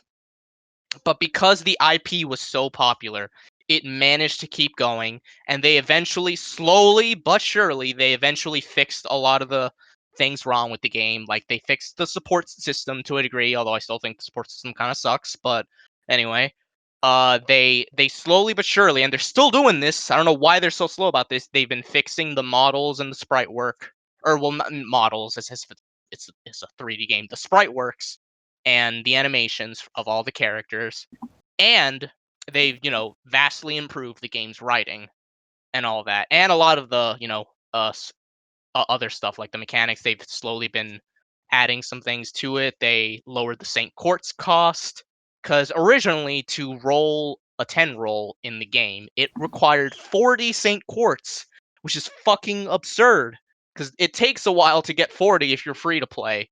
So the idea of and get this, there was a chance, because in the game, to to sort of talk about the mechanics, when it comes to the gacha side of things, you roll two things. Craft essences, which are basically, to give like a comparison, think of them as like equip cards from Yu-Gi-Oh! Where it's like Equip? you what? Go ahead. What? I said I equip Dark Sword of Destruction! No. Yeah, craft essences essentially boost the unit's health or attack or both, and it also comes with an effect like increased NP gain and so on and so forth. And if you manage to get 5 copies of a craft essence, you can do a thing called max limit break it, where you feed the 4 copies into the initial copy, and the effect is boosted. So it could go from 15% NP gain to 30% NP gain, and so on and so forth. And then the other things you can roll are servants, which are, the main units that you use. And the game was so bad at first that 10 rolls were 40 quartz, and it was possible to not roll a single servant. It was possible to not even roll a single 3-star servant. So there were people that were just like, I just spent 40 quartz, and all I got were craft essences. Like, and you can't go into a battle with just craft essences, obviously. So it's just, the game was just a huge shit show, but because of the brand, it managed to stay afloat, and they managed to get to a point where it was playable, and so on and so forth. And to get involved and to go a bit more in depth with the gameplay side of things, the game is sort of like a turn-based battle system where, there's the player turn and then the enemy turn. And each servant essentially has a command deck, which basically means 5 cards to their kit. And cards of 3 types: Buster, which is basically just a damage dealing card; Arts cards, which is cards that are used to help gain your NP, and your NP is basically like your super attack, so to speak. You have a bar underneath their health bar that shows their NP meter, and once it reaches 100, you can NP to do massive damage or something. And then there's the quick card, which is a card that's helps you gain crit stars. And crit stars, the amount of crit stars you gain after a turn, will influence the crit chances on the cards given to you on the next turn. Because the way it works is, say you have 3 servants in a battle, and each servant has 5 command cards. So on the first turn, you might have, say, 3 of Saber's cards, 1 of Lancer's cards, and 1 of Archer's cards. And then the next turn, it'll cycle to some of the cards you haven't seen yet. So maybe it'll have like 1 Saber card, 4 Lancer cards, and that's it. And then the last turn, it'll be like, basically all Lancer cards or whatever. And after 3 turns, the cycle begins again. And there are things you can do with the order in which you pick the cards influences like things like damage, NP gain, and so on and so forth, because you have to pick 3 cards each turn to deal damage against an enemy and so on. So if you do like Buster, Arts, Quick, that turn will primarily focus on damage a bit since the Buster card was first, so on and so forth. You can do things like manipulating target switching. So if an enemy is about to die, you can do a Buster, then maybe switch to another character's card, and that character will start attacking the other enemy, so on and so forth. And another thing you can do is you can match 3 of the same card type for bonus effects. So if you do like 3 arts cards in a row, then all the characters will get 20% NP charge just from that, and then even more NP from the cards. If you do 3 quick cards, you get 10 crit stars, and obviously the crit stars that are generated from the cards themselves once the attacks go through. And if you do 3 buster cards, it's just big damage basically. Buster cards are very boring. If it isn't, it's just damage, but it can be fun sometimes. And the other thing in regards to the command deck is, if you use 3 cards from the same servant, so you say you use 3 Saber cards, you do what's basically a Brave Chain, where because it's from the same servant, they get an extra attack at the end. So they essentially get 4 cards there. And that's just how the command deck itself works, but each servant also comes with 2 or 3 skills, depending on if you've done certain strengthening quests for them. And the skills varies. Like it'd take forever for me to list every type of skill there is, but there's skills like gain NP charge, increase damage for the party, increase damage for just yourself, stun the enemy, charm the enemies, debuff the enemy, so on and so forth. And these skills are on cooldowns after you use them. And the cooldowns can be lowered depending on how leveled these skills are, and the effects of the skills will also depend on the level of the skill as well. So if it's a level 1 attack boost for the party is night and day compared to a level 10 attack boost for the entire party, as an example. And the final, I guess, thing in regards to battle is the master, you the player yourself, the master, the player character. You always go into a battle with a thing called a Mystic Code that comes with 3 skills, 3 very powerful skills that you can use to help your servants win the battle.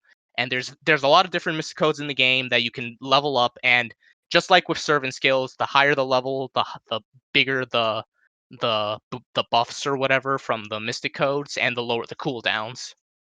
And the Mystic Codes vary. Like there's some Mystic Codes where you can heal a servant, where you can give every servant a big attack buff. There's some where you can give the servant evade so that they don't get hit at all for a turn, so on and so forth. So that's basically how battles work.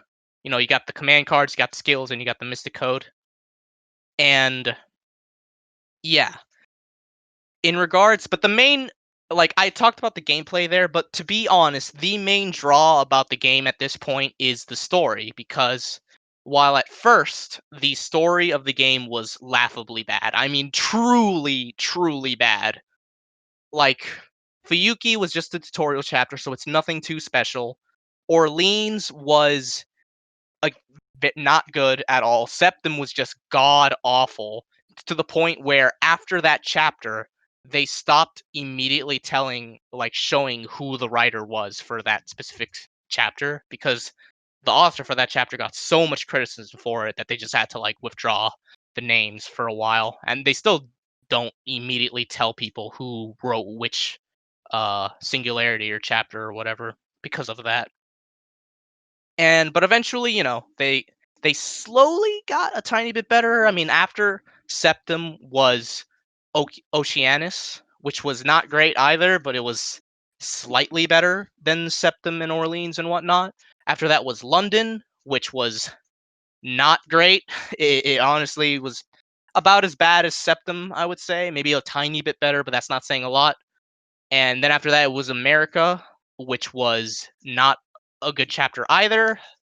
So at this point, everyone was like, all right, what gives? We usually go to Type Moon Works for the story, for the characters, and so on. And the writing in general in this game has just been really bad.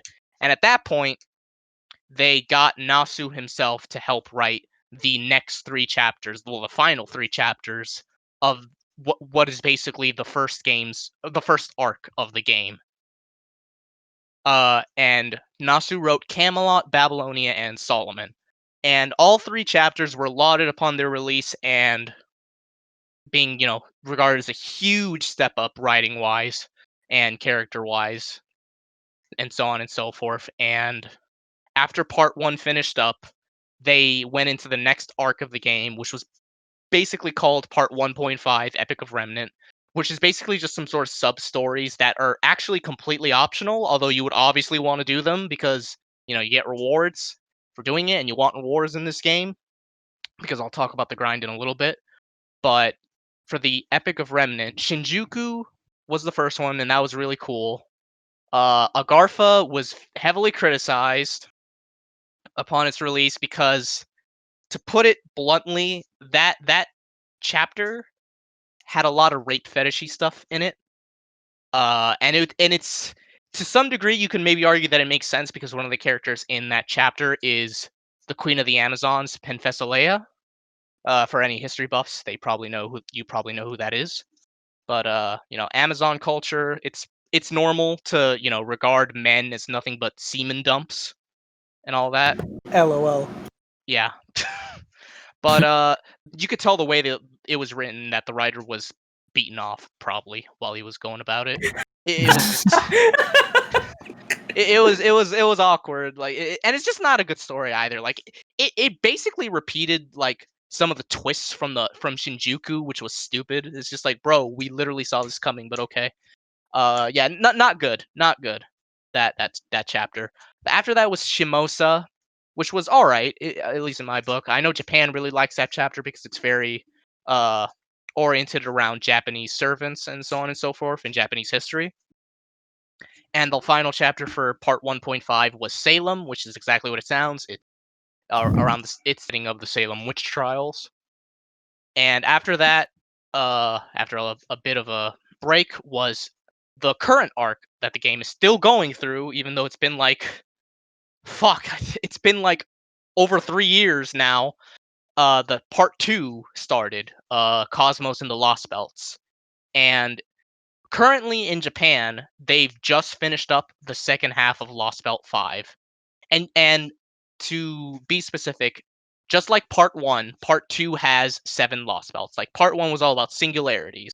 And what singularities were you basically have to go back in history to correct time and stuff. So like you go back to Babylonia, Uruk and all that to make sure things don't get too twisted with history. Because humanity is gonna disappear if you don't, fix this shit. To put it like very succinctly, like I could go into a lot of detail, but it'll probably take too much time. But and then part 2, Lost Belts, it's basically like a point in history that divulged from our timeline. So like to give an example, Lost Belt 1, it follows Ivan the Terrible when he became, Tsar, I think it's how you pronounce it in Russia, the Great Tsar. And it basically follows a timeline where he transformed all of his residents into like wolf-like creatures to survive the harsh winters, and he's kind of ruled with an iron fist and so on and so forth. And just like singularities, there's 7 Lost Belts, and Lost Belts also like take into account the characters from the tutorial chapter that were supposedly comatose, that were, because I guess to give a bit more detail, the player character that you play as is essentially a nobody mage that gets recruited into this organization, Chaldea, because you have some magi ability, but not like, you're not exactly a pro, so you're more of like you're like, how there's like the B team, the C team. You're like the Z team basically at that point, and there's a big run that's about to happen with what's essentially the A team, and it goes wrong. A lot of the A team is basically comatose and frozen for a while after that big accident. Mash, the main servant of the game, Mashu, yeah, if you want to go by her full thing, becomes a demi-servant and becomes the Shielder class, which is, an extra class. And and then from there on, you're all that's left of the organization in terms of masters, because the A team is cryogenically frozen after that huge accident and everything, and it's up to you to save humanity from disintegrating once it reaches like 2017 or 2019 or whatever. It depends on the server you're on, obviously, because Japan launched 2 years earlier. And then with the Lost Belts, the A team is back, and they're kind of upset, that you kind of saved the world, and they were just kind of just sitting there frozen.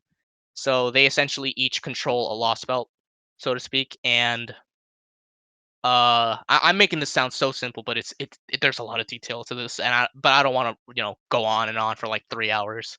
But for the Lost Belts, the 5th one just finished. So you might be thinking, oh, there's only 2 Lost Belts left, and then you assume maybe like the finale chapter. According to Nasu in the most recent Famitsu interview regarding the game, it's only halfway done. Like, we're only halfway through part 2 of the game.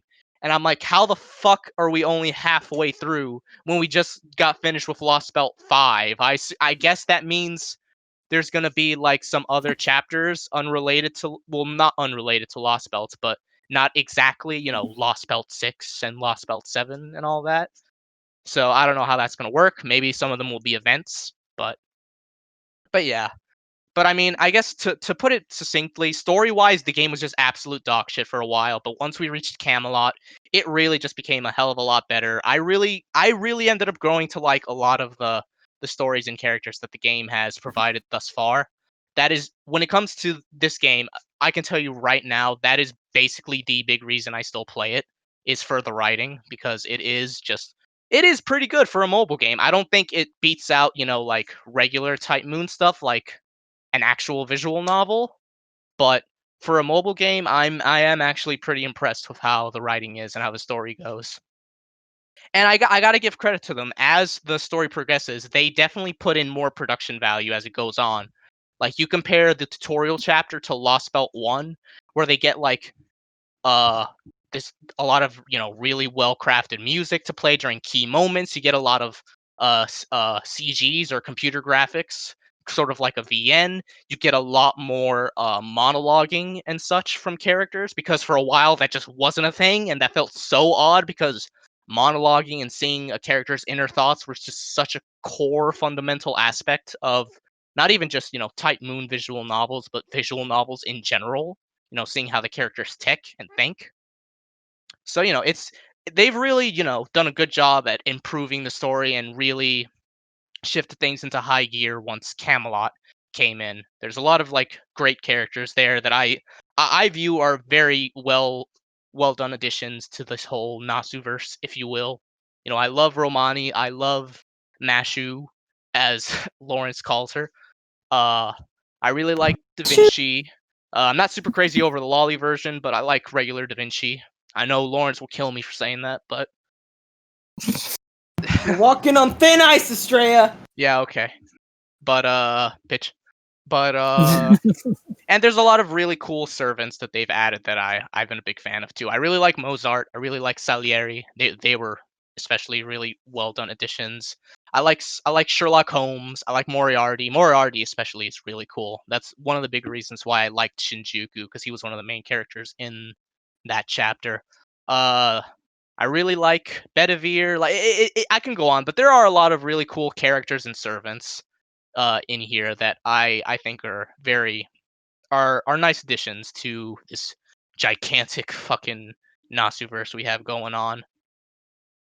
And if I were to give my rankings of what I liked when it comes to part 1, I think I like Babylonia the most, and then probably I'd go Camelot and then Solomon, but Solomon was a pretty well done uh finale. I honestly just kind of wish that a part of me wishes they would go back and redo those first few chapters of part 1 to match it with the quality of the later chapters, because it really is just night and day when you compare something like Septim, which was such a shit show of a Roman singularity. Like, it takes Nero, who was a very well done character in Fate Extra in my book, and Fate Extra CCC, but that's going off of word of mouth, because sadly CCC was never localized, so I can't play it. But took a well-crafted character like Nero and really flanderized and wanked the hell out of her in that chapter, and really just took a big shit on all the other Roman servants, and not even just other Roman servants, other servants in general, like Boudica, the Queen of Britannia or something like that, if I remember correctly. Lawrence is the history buff, so he could correct me there. But yeah, that okay. But yeah, that chapter was truly just god awful. Like, as a guy who does consider himself a Nero fan because of Extra, that was just like, wow, this feels like a completely different character to me compared to how she was in the PSP game. And the way they treated the other Roman servants and Boudica was just it was shameful, honestly. Like, God, I don't even want to imagine like reading that again. If they ever animate that, I'm not watching it unless they fucking rewrite it. But but yeah, like when you compare something like that to Camelot, which to be fair, one thing that's kind of dumb about Camelot is that it doesn't really take place in Camelot, so it's kind of a weird thing to call it, because it's not actually in Camelot. But one of the great things about Camelot was following the journey of one of the Knights of the Round Table, Bedivere, and hearing his backstory and his drive for the core story of what happens in that chapter.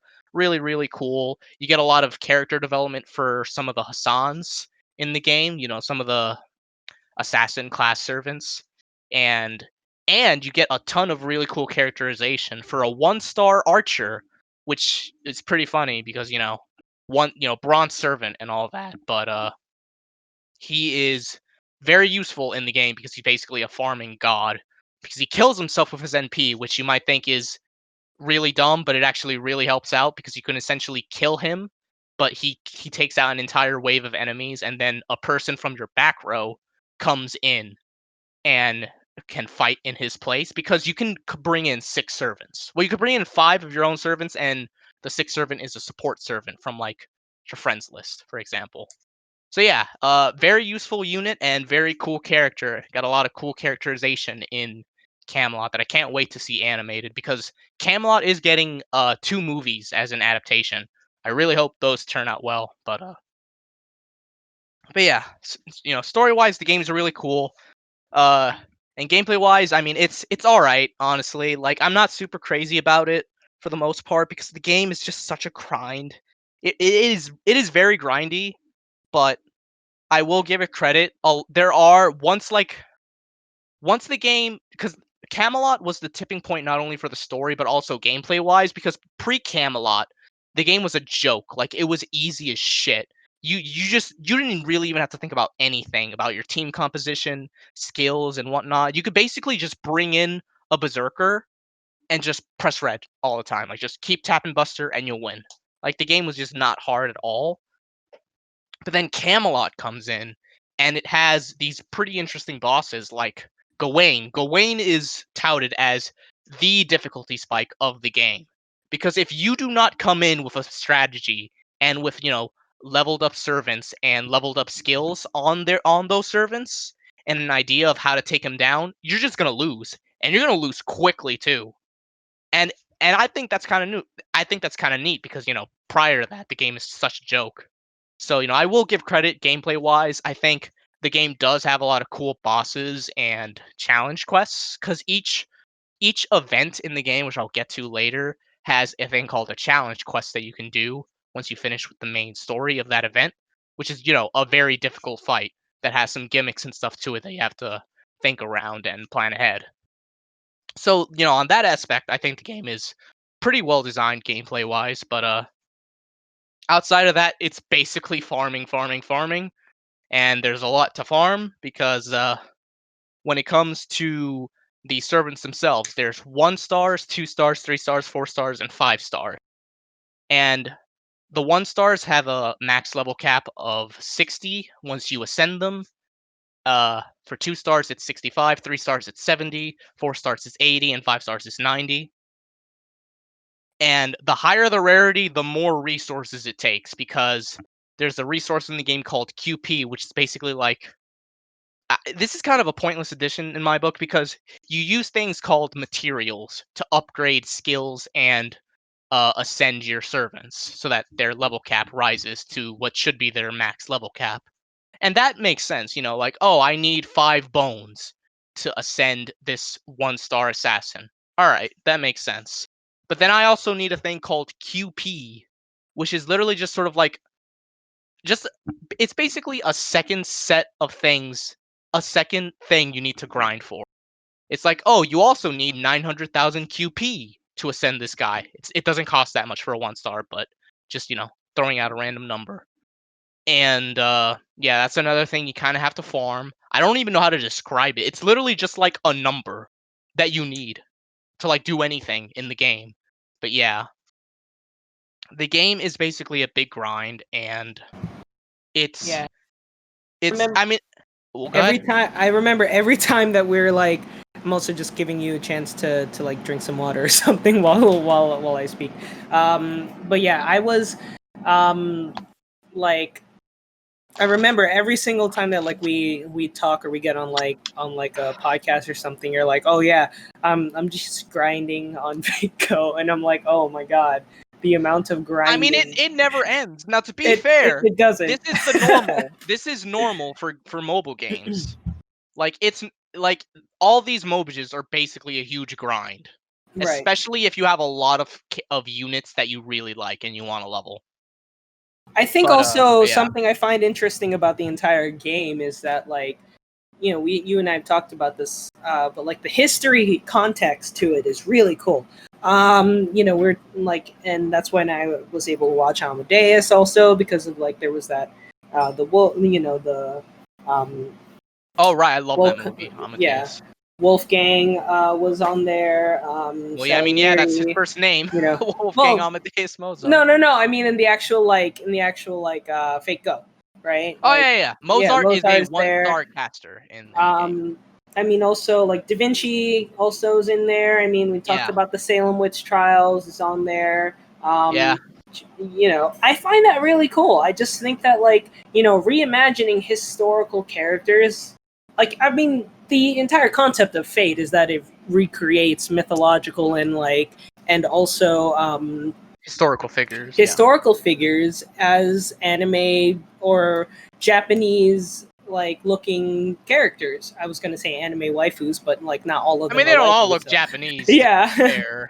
Well, yeah, but like Billy the Kid, he looks like a cowboy. It's just he has an anime art style. Right. Yeah, I mean they look like Japanese style. I would say Japanese style characters.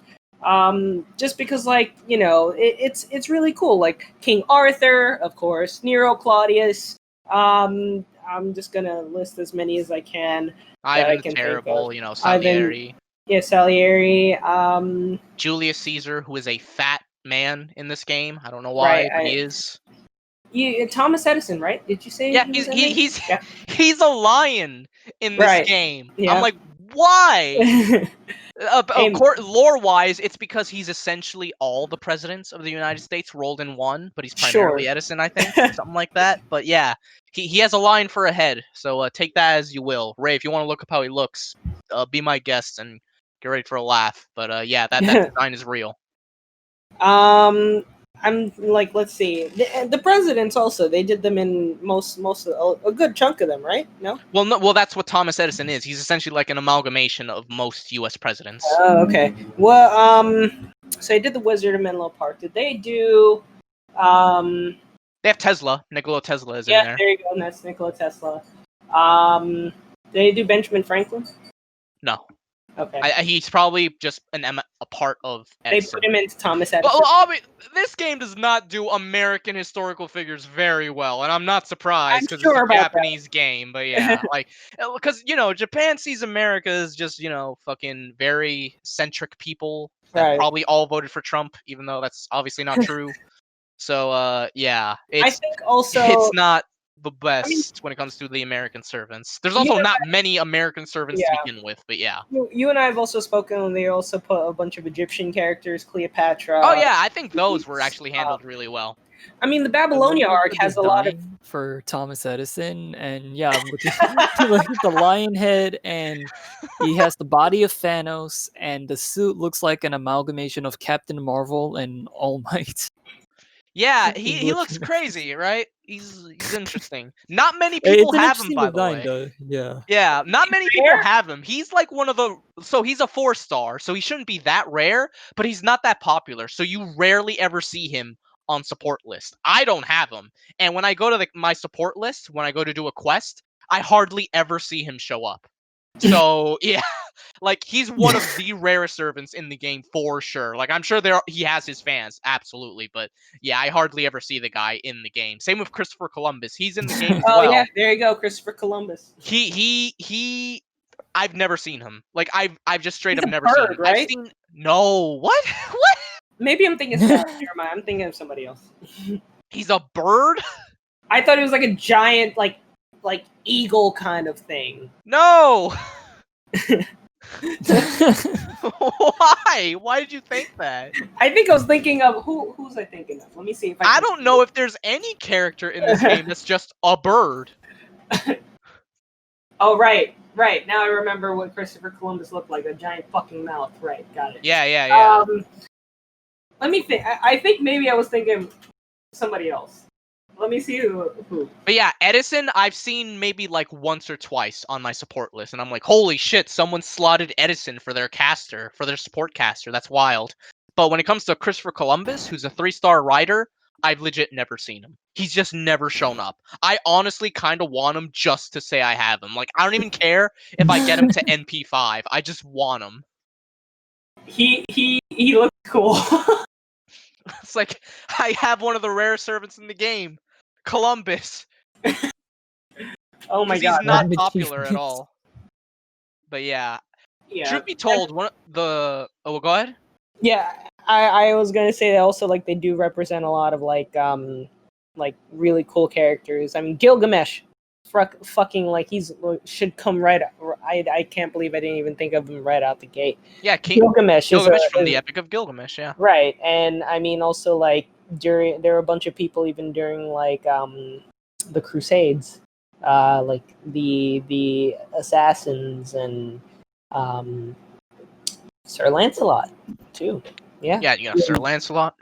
There's a lot. I mean, there's a lot of really cool characters that are. I mean, I can't even like. Ah, man, I keep thinking now of all the characters I was missing like a few minutes ago. Joan of Arc. We talk of Joan of Arc, yep, she's from Apocrypha. I'll be honest, I really don't like Joan of Arc in this game, but I know she has his fans. She's very popular. Yeah, Medusa, Yep. Hercule, Berserker, Hercules, yes, Heracles, Medea. Who also we've talked about before. I mean, there are a lot of really cool characters. I think that's super dope. It's super cool because it's like, you know, you never expect to like you play a regular game and all of a sudden you see fucking Mozart like right there, you know, as one of the characters. Or it's just, I mean, that's probably one of the things I really enjoyed about this entire like just hearing. I mean, I am living vicariously through you until I'm able to actually pick it up and start it off myself, to which you are probably wincing and saying, God, please no. But yeah, I think it's dope. It's really cool that they're represent this entire the concept of fate in and of itself is just really, it's just interesting.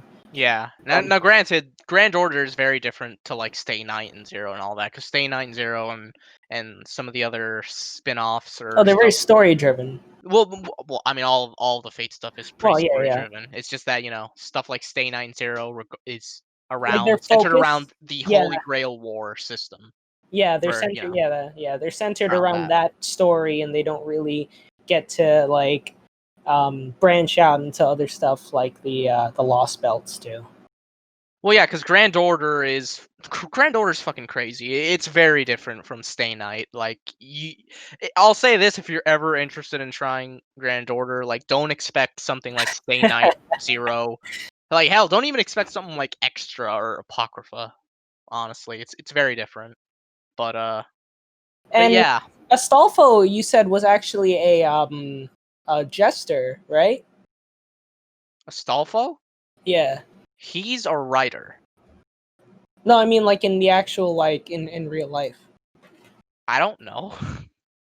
There was somebody you told me was like actually a jester. Uh, Yeah, Astolfo is got it. yeah, I don't know what you're talking about. But, It was from the 12 Paladins of Charlemagne. I totally forgot. well, yeah, I know that, but like, I was like, what do you mean he's a jester? Like, No, I there don't was know his there was role. somebody who was like a jester or something like that, and one of the characters there. Sure, man. Like, I don't know about the Knights of let's go Charlemagne, with bro. that. I'm sorry. It's okay. But yeah, go ahead. Oh, what was Ray saying? Oh no, I was saying like, yeah, sure, let's go with that. Yeah, exactly. But yeah, I mean, if it's pretty cool to see Fate's take on some of these historical figures. Some of them are not very historically accurate. Others are, you know. So it very much depends. Like, sometimes they take a lot of liberties when, you know, doing a historical figure or mythological figures. But other times I think they're pretty on point. At least with like a lot of the ideas behind them. Like, I'd say Fate's Day Night Lancer, Ku, who is essentially like the Irish Hercules, is a very well done character in regards to his legend. But oh, that was something in my room. But yeah, fuck, I forgot what I was gonna say in regards to the game next. But I guess to move on a bit, outside of the story chapters, the other thing you can do besides, fucking grinding dailies and free quests is the game occasionally has events, and you play these events, and it's usually a good idea because these events have a lot of mats and stuff you can get via the shop or via farming in the event itself.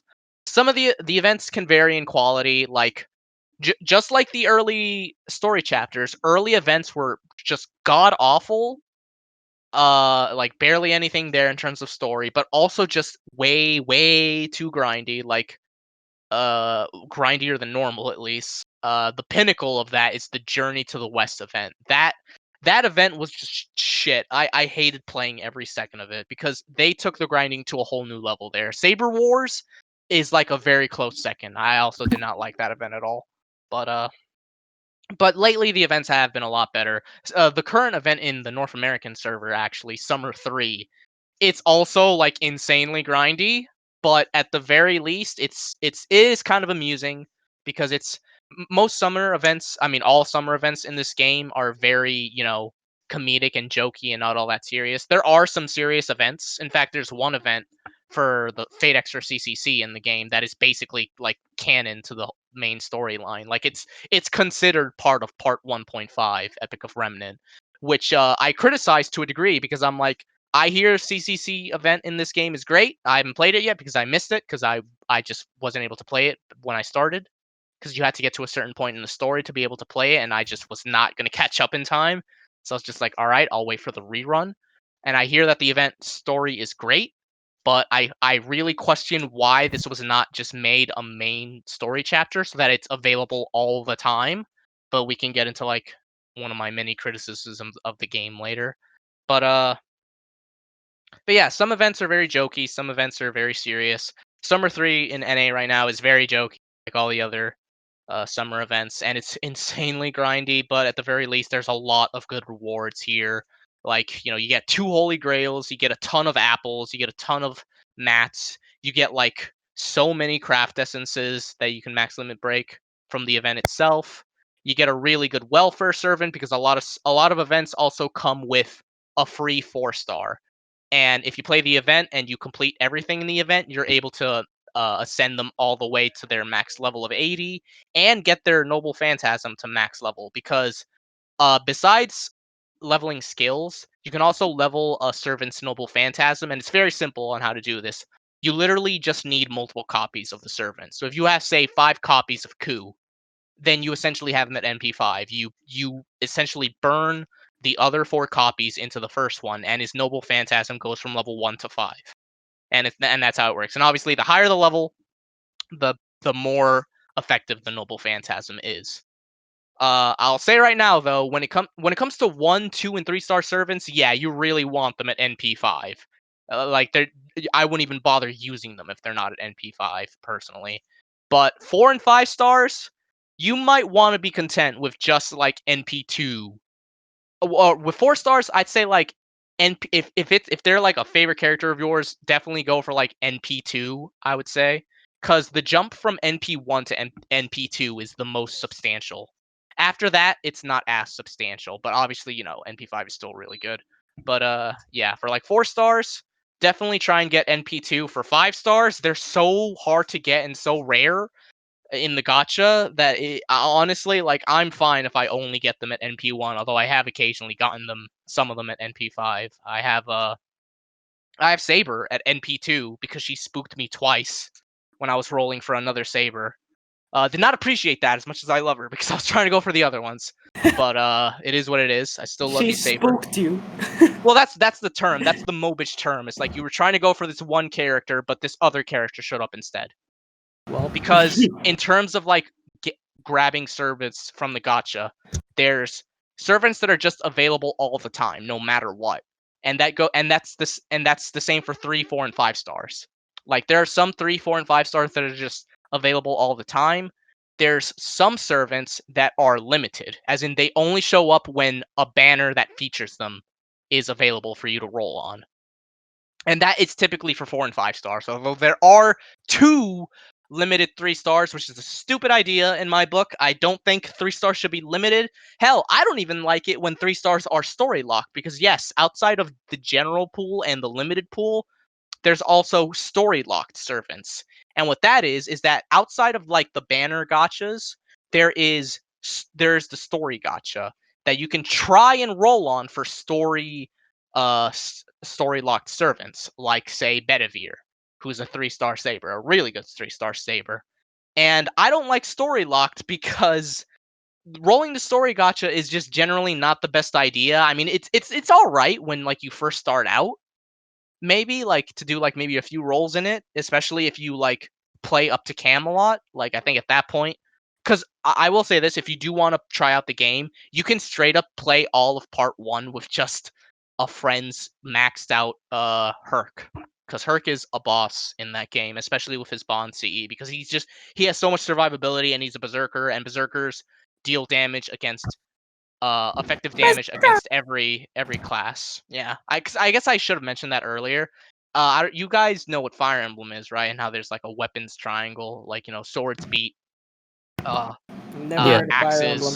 axes beats yeah, okay, axes beats lances, and lances beats swords. They have a similar system in Fate Go, where it's like sabers beats lancers, lancers beats archers, archers beats sabers, riders beats casters, casters beats assassins, and assassins beat riders. And then berserkers just deal damage, effective damage against everyone, but they also take more damage against everyone. And then there's the extra classes like Avenger and Ruler, but I'm not even gonna get into that because that's just way too wild. But yeah, like you can straight up do all of part 1 with a maxed out like 10 10 10, even just level 80 Herc with his Bond CE, because Bond CE is essentially, so in this game you don't level units the way you would normally do by in battle.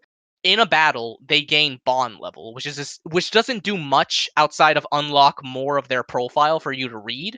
But from Bonds 1 to 5, and then from Bond 6 to 10, you get rewards based on the bond reached. So like Bond 6, you might, for a bronze servant, like a 1 or 2 star, you might get like a golden apple. For like a 5-star servant, you might get like 1 or 2 quartz if you keep getting them. And once you get to Bond 10, you get their Bond CE, which is the CE that only works if you equip it on them, and it gives them special effects. Gonna let you all know right now, Bond CEs are mostly terrible, but there are a few exceptions. Herc's Bond CE is one of those, because his Bond CE gives you 3 stack of guts skills, and what guts is that when your health reaches 0, you don't die, you revive with like some HP left.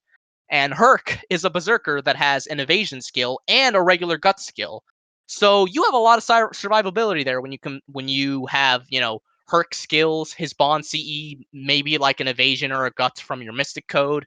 You have a lot of stuff there, so that dude is just unkillable. And that's pretty damn good because he's a berserker, so he's gonna do good damage against basically everyone outside of foreigners, because foreigners is a stupid fucking class. But yeah, you just heard that from me. Because foreigners deal double damage against berserkers, and they're the one class that berserkers deal like weak damage against, which is I don't really like the concept of foreigners, but I do have like one of them or 2 of them. Or I don't know. I don't really use them too much. I think one of them I only got because I was so mad that a friend of mine was like, "Yeah, I got this servant quickly," and I was like, "What?" And then I did it, and it's like, "Oh, I also got it quickly. Nice." But yeah, you can do all of part 1. Speaking of, I know I'm gonna. You can continue after this, but I want you to touch on that idea of like, you just brought it up because, and I know you have like, you've experienced this to an extensive degree with this game. How frustrating it can be to roll the servants that you really want, right, during an event. And I don't know if you want to touch on that now or touch on it later. I just figured because you brought it up just now. Well, I will in a sec. I was just gonna say, for anyone interested, you can get through all of part 1 with a maxed out Bond 10 Herc with his CE, because he's really good. I just thought I'd mention that. But yeah, and I mentioned leveling. So yeah, because servants, they only get Bond level up when you use them in battle. To level up like their actual level so that they get more health and attack, you have to use a thing called Embers, which you get from dailies and from regular quests. So yeah, that's how you do it. But yeah, in regards to the gacha itself, here's the thing. Because this is why I was talking about earlier where I'm like, I don't know if I should recommend this game to Lawrence. I don't know if that's a good idea. Because it really depends on the type of person you are. I am very frugal with my money, and I'm very responsible with it as well. Like, I And don't we really can like argue I'm not. yeah, like I'll admit I have used money to roll on the GSSR banners, because what those are, guaranteed SSR, is essentially you plop down like I think $15, something like that, and you are guaranteed to roll at least one 5-star. And I do those because that's not really that gambly at that point. I mean, it's random what 5-star you get, but like you are guaranteed at least one 5-star. So it's like, okay, I know I'm gonna get a 5-star, so sure, I'll pay the money for this. And I always do those when they show up. I think they only show up like twice a year, but yeah. But generally, here's the thing when it comes to the gacha. The rates are incredibly low, especially for a 5-star servant. Like, I think it's less than a percentage for a 5-star. So yeah. Uh, Here's the thing. If you have like things like gambling addictions, if you're not responsible with your money and all that, this game is just straight up not for you. It'll kill your wallet at that point. Like, if you really want, it's like, oh man, there's this new 5-star that I really want. I'll plop some money down.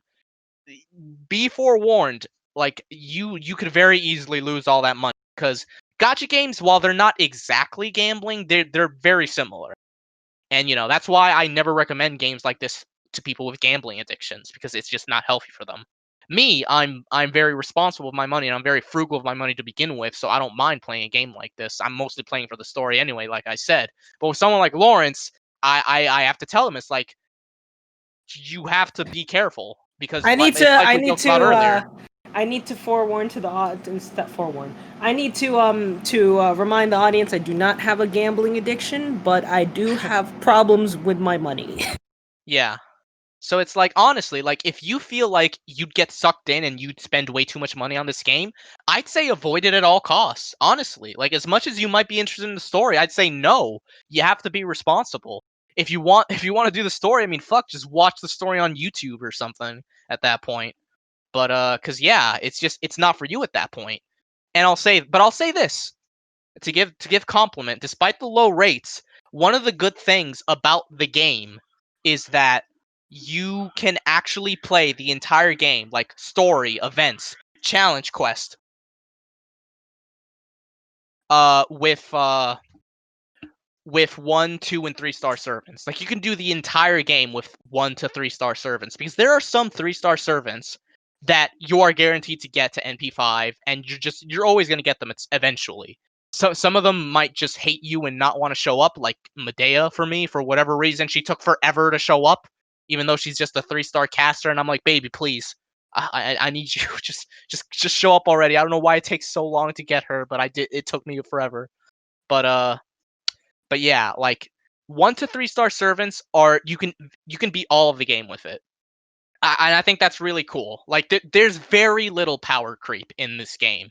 Very little of it. Like, occasionally they bring in a servant that's insanely, like, good as a support, like Merlin, who's insanely good, especially if you do like Buster crit stuff, or like Scotty, who if you want to do like quick memes, or the new servant that actually just came out recently in the Japanese server, Caster Artoria, who is insanely good for arts centric servants and all that. Like, there's very little power creep in this game, and they do make the content doable if you want to stick to free to play servants. And I think that's really cool. I mean, and there are some servants that are, despite their rarity, are insanely good. Like, I'll say it right now, Ku, 3-star Lancer, that dude, just like Hercules, has so much survivability. It is so hard to get that guy to die. I have mine at level 100 because he's one of my favorite characters. Because I guess I should mention that. Yeah.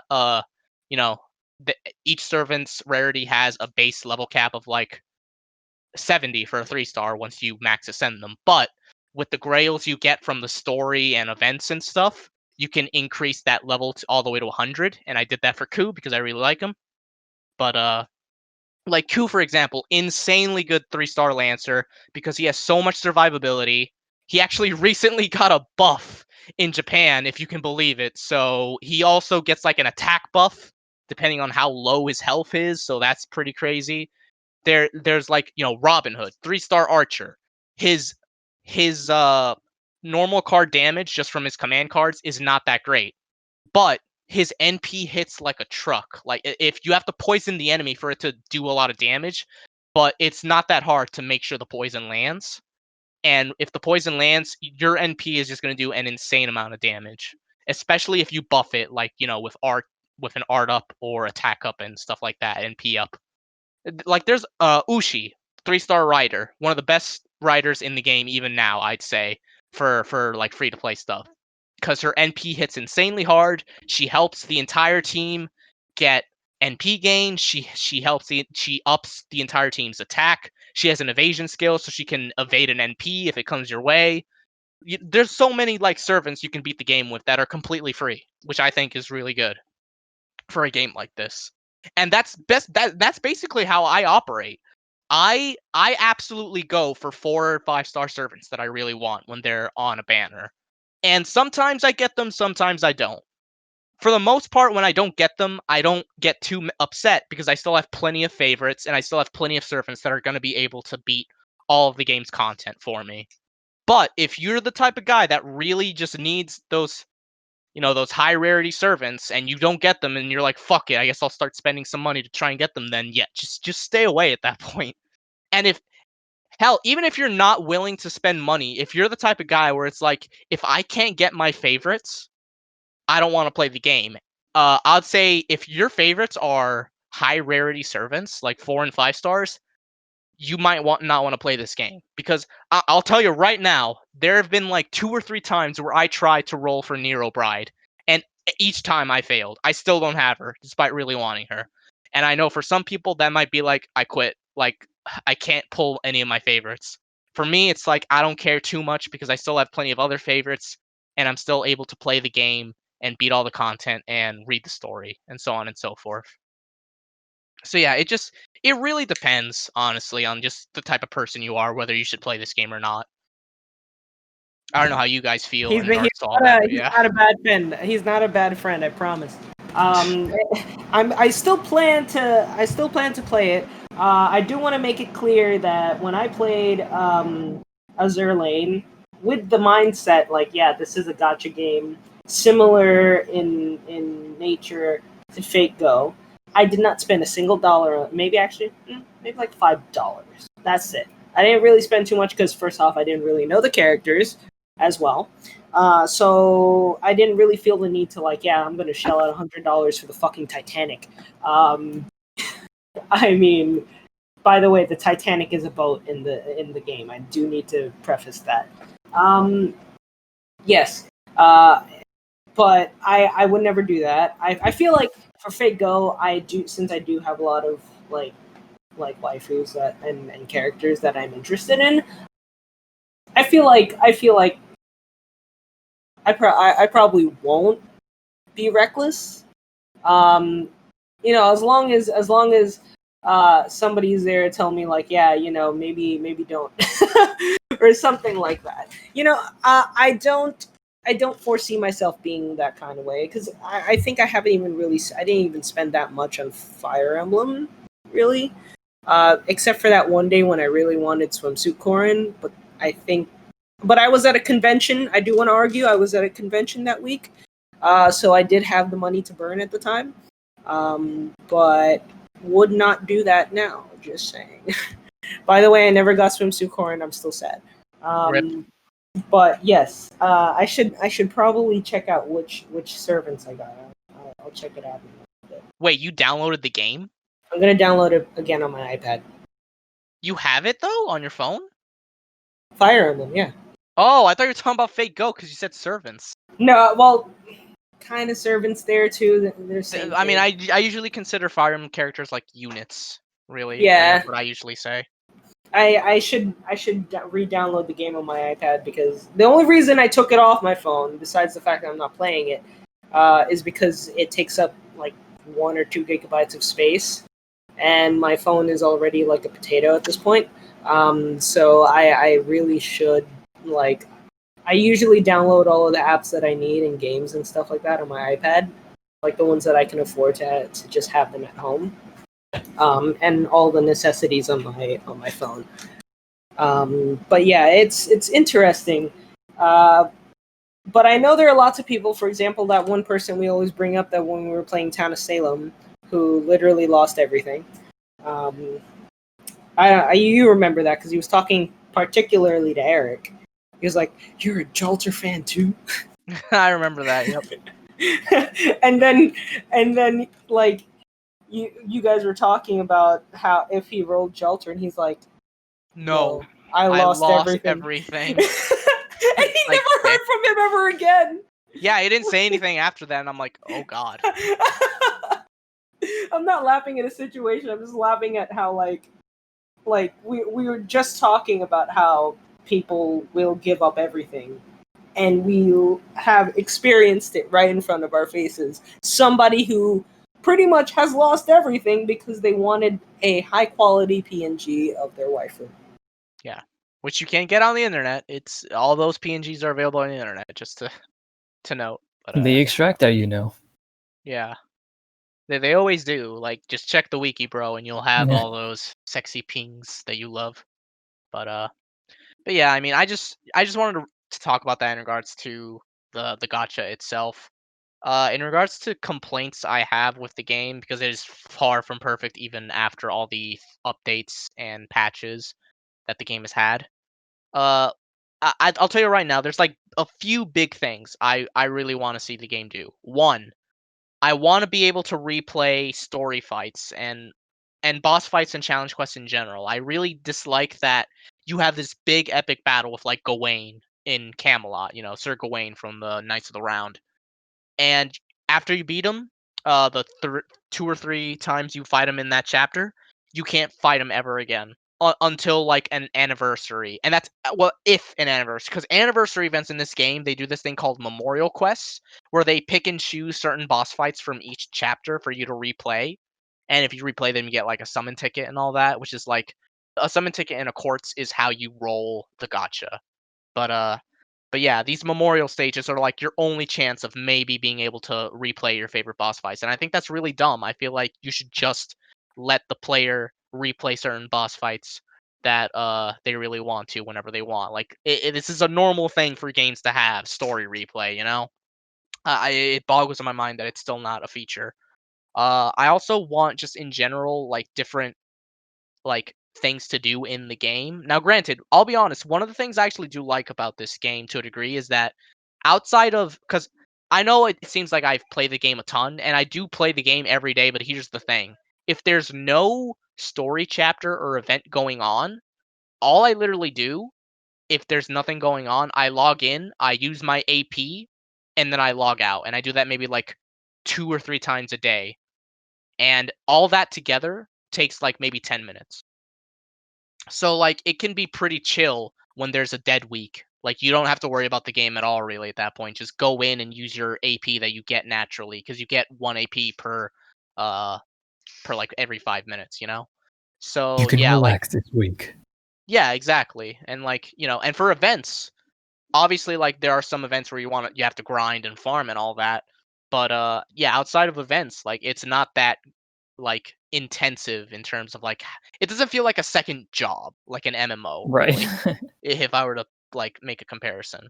Or But Animal Crossing. Or Animal yeah, Crossing. yeah. But by the way, I don't think any of us play that game anymore. It was fun while it lasted though. I don't know, Ray, do you still play it? I pop back in time to time, especially since I know some of my friends still play. So I mean I haven't dropped it completely, but I don't play as often as I used to anymore. But Yeah. I mean I have fun though. Yeah, I had fun with it too. But yeah, for this game, it doesn't feel like a second job because outside of events and a new story chapter releasing, there's just not much you can do besides farm dailies or farm free quests for embers and mats and so on. And to a degree, that's nice, especially if you're a busy guy like me. You know, like if you're in grad school or whatever, or you're working a job. But I do admit that another thing I would like to see the game have is like different things to do, like maybe a different game mode and all that. I think that's a pretty normal thing to add to this game. And to a degree, the game does experiment with different like things to do, but it's always through limited time events. Like for example, there was an event called Setsubun that was like basically a challenge tower where you had to rise up, and it was a cool event. There was like 1 to 200 floors in it. Each floor had like one fight you had to get through, and it was cool because after you use the servant after a floor, they would be you can't use them for a little while, like in real time. Like you'd have to wait like a few hours to use them again. So it actually really implores you to use servants you typically don't use, or maybe servants that you kind of stopped using, that you used to use a lot, but then you kind of stopped using once you got newer units and stuff and all that. It's just it incentivizes you to like use your entire roster, which I think was a pretty cool idea for an event. And I'm like, man, it'd be nice if maybe they did this like monthly, like a monthly challenge tower. That'd be cool, but they have not done that.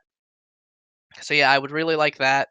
The the the third big thing I would like to see is a safety net for the gacha, because I've mentioned that the rates are really low, and that sucks. Granted, a lot of gachas have really low rates, but here's the thing. Basically every other gacha on the market right now has a thing called a safety net, where it's like, let's say in terms of this game's units, courts. A safety net in another game would be like, okay, once you've used up like 600 quartz, if you still haven't gotten the servant on rate up, then you are guaranteed to get it at that point. Like you will get it if you use 600 or 700 quartz as an example. And it's otherwise known as pity. Yeah, a pity system, literally. Yeah, that's exactly what it is. It's like Lawrence actually hit the nail on the head. It's a pity system. And basically every other gacha game has a form of a pity system, but Fate Go doesn't. To a degree, in theory, it does through a thing called the unregistered spirit origin.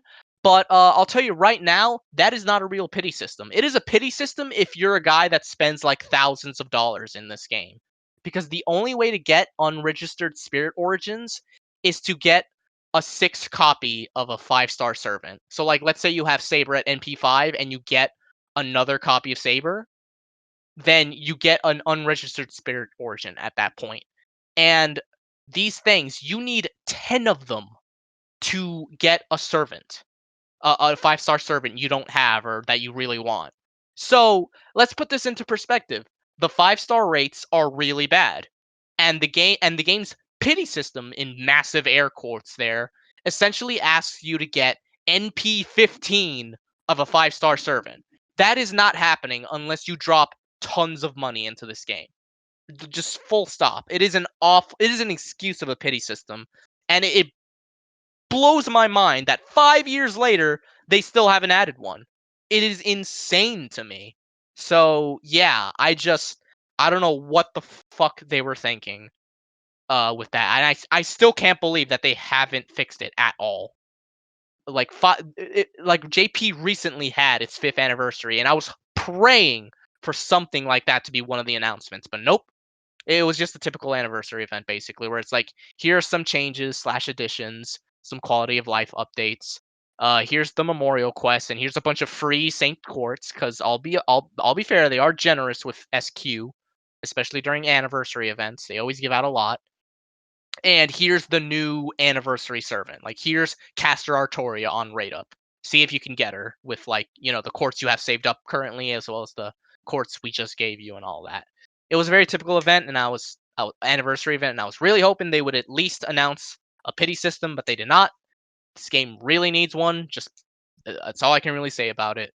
And the last big thing I really want out of this game, honestly, is that I really, now to a degree, they've been answering this, but they've been answering this poorly. Because another big problem that plagued the game for the longest time is that you can't events that you completely missed, because events in this game typically have the original run and then a rerun later on, like a year or two later. And if you miss both the original and the rerun of an event, you just completely miss that event. So if that event had a really good craft essence, a free craft essence for you to get, like Golden Sumo, a 5-star craft essence that was free to get as long as you played the event that it was featured in, or a really good welfare servant like Ryder Kentoki, who's to this day still one of the best single target riders in the game. And single target in the sense that when it comes to DPSs, there's AOE, as in you do like area of effect damage, and then there's single target, so one target and all that. But yeah, if you miss out on both runs of an event, you just missed out on the event completely, and that sucks. Like, it makes me so jealous of Grand Blue Fantasy fans, because Grand Blue Fantasy does this thing where if an event is finished, they catalog it in like a side story section. So no matter what, if you like, let's say you start Grand Blue Fantasy right now, you are able to play eventually. Obviously, it'll take you some time because there's a lot of story in Grand Blue Fantasy as well. But eventually, you'll be able to play the first event that game ever had all those years ago when it launched in like 2014 or whatever. Like, all those events are available for anyone to play anytime, even though they're way past their due date and all that. And that's really cool. That's a great quality of life feature. And Fate Go for the longest time had that problem. And it seemed at first that they were addressing it because they announced a thing called main interludes, where it was like, okay, sorry, but it was like you play through the story of an event, and at the very end you get a copy of the welfare. So people thought, okay, so they're essentially making old events that are no longer going to be run again permanent, right? Sort of like Grand Blue Fantasy. They do not. It is not permanent at all. It is such a half-assed attempt to remedy that feature, because when it comes to this main interlude thing, first off, they've been adding them at such a snail's pace. I don't think it's been exactly a full year yet since the main interlude feature has been introduced in the GAP server, but it's been a while, and there's only 2 main interludes right now. The Christmas event that had Santa Altera, and the CCC event where it had BB as the welfare servant. Those are the only 2 main interludes they've done so far. They've been adding them at a snail's pace. But the other bad thing about it is that with the event, all you get is one copy of the welfare, and I think you get the Holy Grail from that event, if that event actually had a Grail, because not every event has a Grail. And that's it. Like, you don't get anything from the event shop. You don't get any command codes, which is a gameplay feature where you can apply specific effects to a certain servant's command card. So you can add like an NP gain up effect to, say, Saber's art card, as an example. It's a very recent feature for NA, although the JP server has had it for like 2 years at this point. But yeah, like, if an event had command codes, you can't get them in the main interlude. If an event had a really good craft essence, you can't get them. It's literally just, I think, the Grail and 1 copy of the welfare. And yes, I'm not kidding. 1 copy of the welfare. One of the best things about events is that you get a 4-star servant for free at NP5 as long as you do everything in the event. And that's so powerful.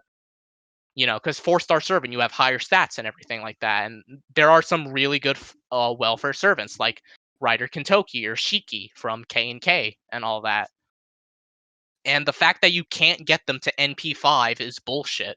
The other 4 copies are locked behind a thing called the Rare Prism Shop. And I'm telling you right now, Rare Prism is a premium currency in the game.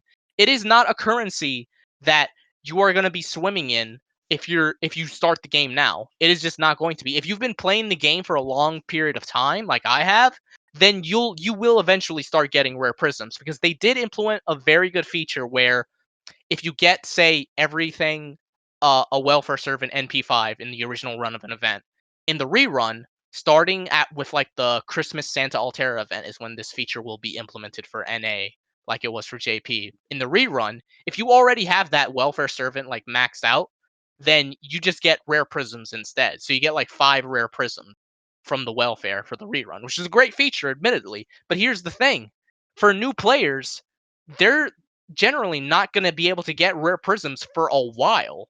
They have to wait to play an event where they get the servant all the way to NP5, and then they have to wait for the rerun to happen to get some Rare Prisms. The other ways to get Rare Prisms are, let's say, if an event had a costume, and during the rerun, you have another chance of getting the costume again. Instead, you'll get a Rare Prism. And I think the other way is if an event had a 5-star command code in the rerun, that command code will be a rare prism. So, like for example, Summer 3 in NA right now, it has the Summer Welfare Swimsuit Jalter, and it has 5 costumes, 3 male costumes and then 2 costumes for Summer BB, and then it also has a 5-star command code. So if you get all of that in the original run of Summer 3 right now, in the rerun that'll happen next year, you'll get 11 rare prisms, which is really good. But admittedly, like I said, for newer players, which I feel a feature like main interludes should be implemented towards, this is not ideal because it is going to take them a while to be able to get rare prisms to begin with. And it costs 2 rare prisms for a copy of the Welfare Servant. Like, that's insane. You need 8 rare prisms to NP5 a servant that was originally completely free, and that's just bullshit to me. And like I said, you don't get any command codes from the event if it had some, or a really good event CE, and that's really bad because some event CEs are insanely good, and it sucks that some players just won't be able to get them, like Golden Sumo, because it is very meta to have a CE that gives you like 50% starting NP and then like a huge attack up, like Golden Sumo did. And you know, it's really dumb. But the cherry on top of the shit sundae, I guess, is that these main interludes. Shit Sunday. Yeah, these main interludes aren't actually permanent. What these main interludes are is that for like a week, they're available for anyone to play if they meet the requirements. Like, oh, completed Babylonia or completed part 1 of the game. You know, it's essentially like a second rerun, like a neutered second rerun, where there's like a window of opportunity for you to play the main interlude, like a week. And after that week, the main interlude is gone, and guess where it is? It's in the Rare Prism shop. So it's like, these aren't even permanent events at all. Like, we were literally asking for permanent events, for people to be able to play old events that they missed. And you're locking them behind Rare Prisms, which is a premium currency in this game, especially when you start out. The other way to get rare prisms is if you burn a 4 or a 5-star. If you burn a 4-star, you get 1 rare prism. If you burn a 5-star, you get 5 rare prisms. So that is an option, but if you're like me, you're probably not going to burn any servant until you get them to NP5. And I'll be honest, I got Archer from Fate Stay Night to NP5 because he just kept showing up in my rolls, and eventually I got a 6 copy of him. So yeah, I burned him at that point, and I got a rare prism, and that's cool.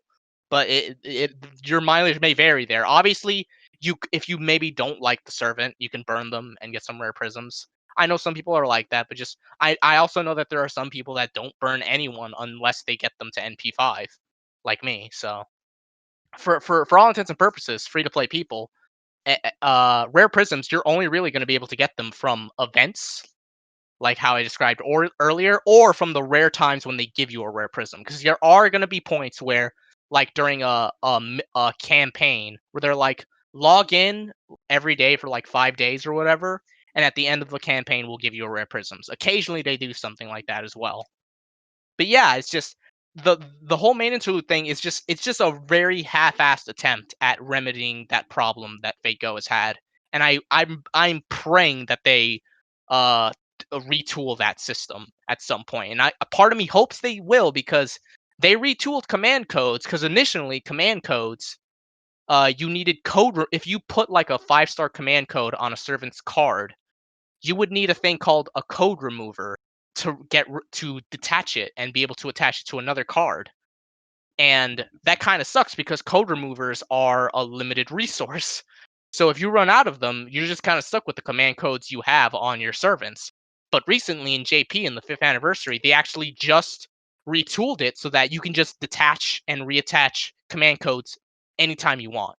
All the code remover does now is that it locks that command card if you want like the Buster opener back, because that's how command codes work in this game, is that the cards are locked and you need to use a key to unlock them, and once you unlock them you can start attaching command codes. And now in JP, the code removers just simply relock the card if you decide, I don't really need this card unlocked anymore, which is that's a great quality of life feature. That is a big improvement to the command code system, a system that I already felt was actually pretty big when it comes to the game, to adjust to adding a layer of mechanics to the gameplay. But yeah, I hope they do something similar with main interludes, because right now they're garbage, basically. But yeah, I mean that's essentially my my thoughts on Fate Go. I like the game. Well, actually, I guess the big thing I should really mention with Fate Go is the influence it's had on Type Moon and the impact it's had. Because here's the thing: Type Moon used to be very varied and have all types of projects, but nowadays they're basically the Fate Go company. That's all they really do at this point. Like the Tsukihime remake still isn't out yet. The second and third Mahoyo VNs still aren't out yet. You know, that Fate Route remake that Nasu has talked about a few times it's just not a thing yet, which could potentially be a thing if he sat down and wrote it, but he just kind of can't right now because Fate Go is still huge and he's still supervising a chunk of it and all that. And this really does annoy some fans. There are some hardcore Type Moon fans, old school Type Moon fans that are just not happy that the company is essentially just only focuses on Fate Go and nothing else. Especially if you're not big into Fate, because there are some people that are more into Tsukihime or K and whatnot, and not as into Fate as some of the other Type Moon works, and I think that's totally fine and valid. So for them it must especially suck that the Tsukihime remake still isn't out yet because Fate Go is making like more money than God at this point. So, and that's what they focus on. Amazing. So yeah, it really depends. Like for me, I'm willing to try out basically anything from Type Moon because I've become a fucking Type Moon shill at this point.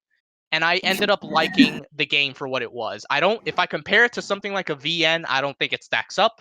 But for mobile games, I think it's pretty impressive what they've done, like story wise and whatnot. I feel like there are probably some mobile games that are better gameplay wise, but I wouldn't know for sure. But yeah, like I'm fine with the game, but I know plenty of people who are not happy with it, with how it's just taken over all of Type Moon, and I think that's completely valid. But yeah, that's my big sort of thoughts on Fate Go. Oh yeah, I guess the Babylonia anime, it was all right. I had fun with it. I think certain aspects of it are actually better than the game, but I also think other aspects of it were kind of botched. To be specific, Benkei got done dirty in the anime, and I kind of feel bad for him. Feels like no one cares about him, but yeah. But yeah, that's like 2-minute, 2-second review of the Babylonia anime. I think it was. I had fun watching it, but it definitely and it was good and it was better in some aspects, but in other aspects, I feel the game was a bit superior. But it was a fun watch. Outside of and the animation was pretty good too. I'd say outside of the weird CG at times. And I hope the Camelot movies do really well. I hope those end up uh doing justice to the characters in that story. But yeah, that's my big Fate Go talk. How long did that take? Well, we started around 8:30. I think we dived into around sometime. I don't know, but it's okay. It's something. I mean, that's something that needed to be talked about, anyways. So It's a lot. I mean, I There thought it was a was a lot good to talk about. conversation. There yeah. was a lot to talk about. I know I want a part of me was like I need to stop at some point, but there's just so much to There's talk a about. lot. I mean, what are you gonna do Yeah. about it?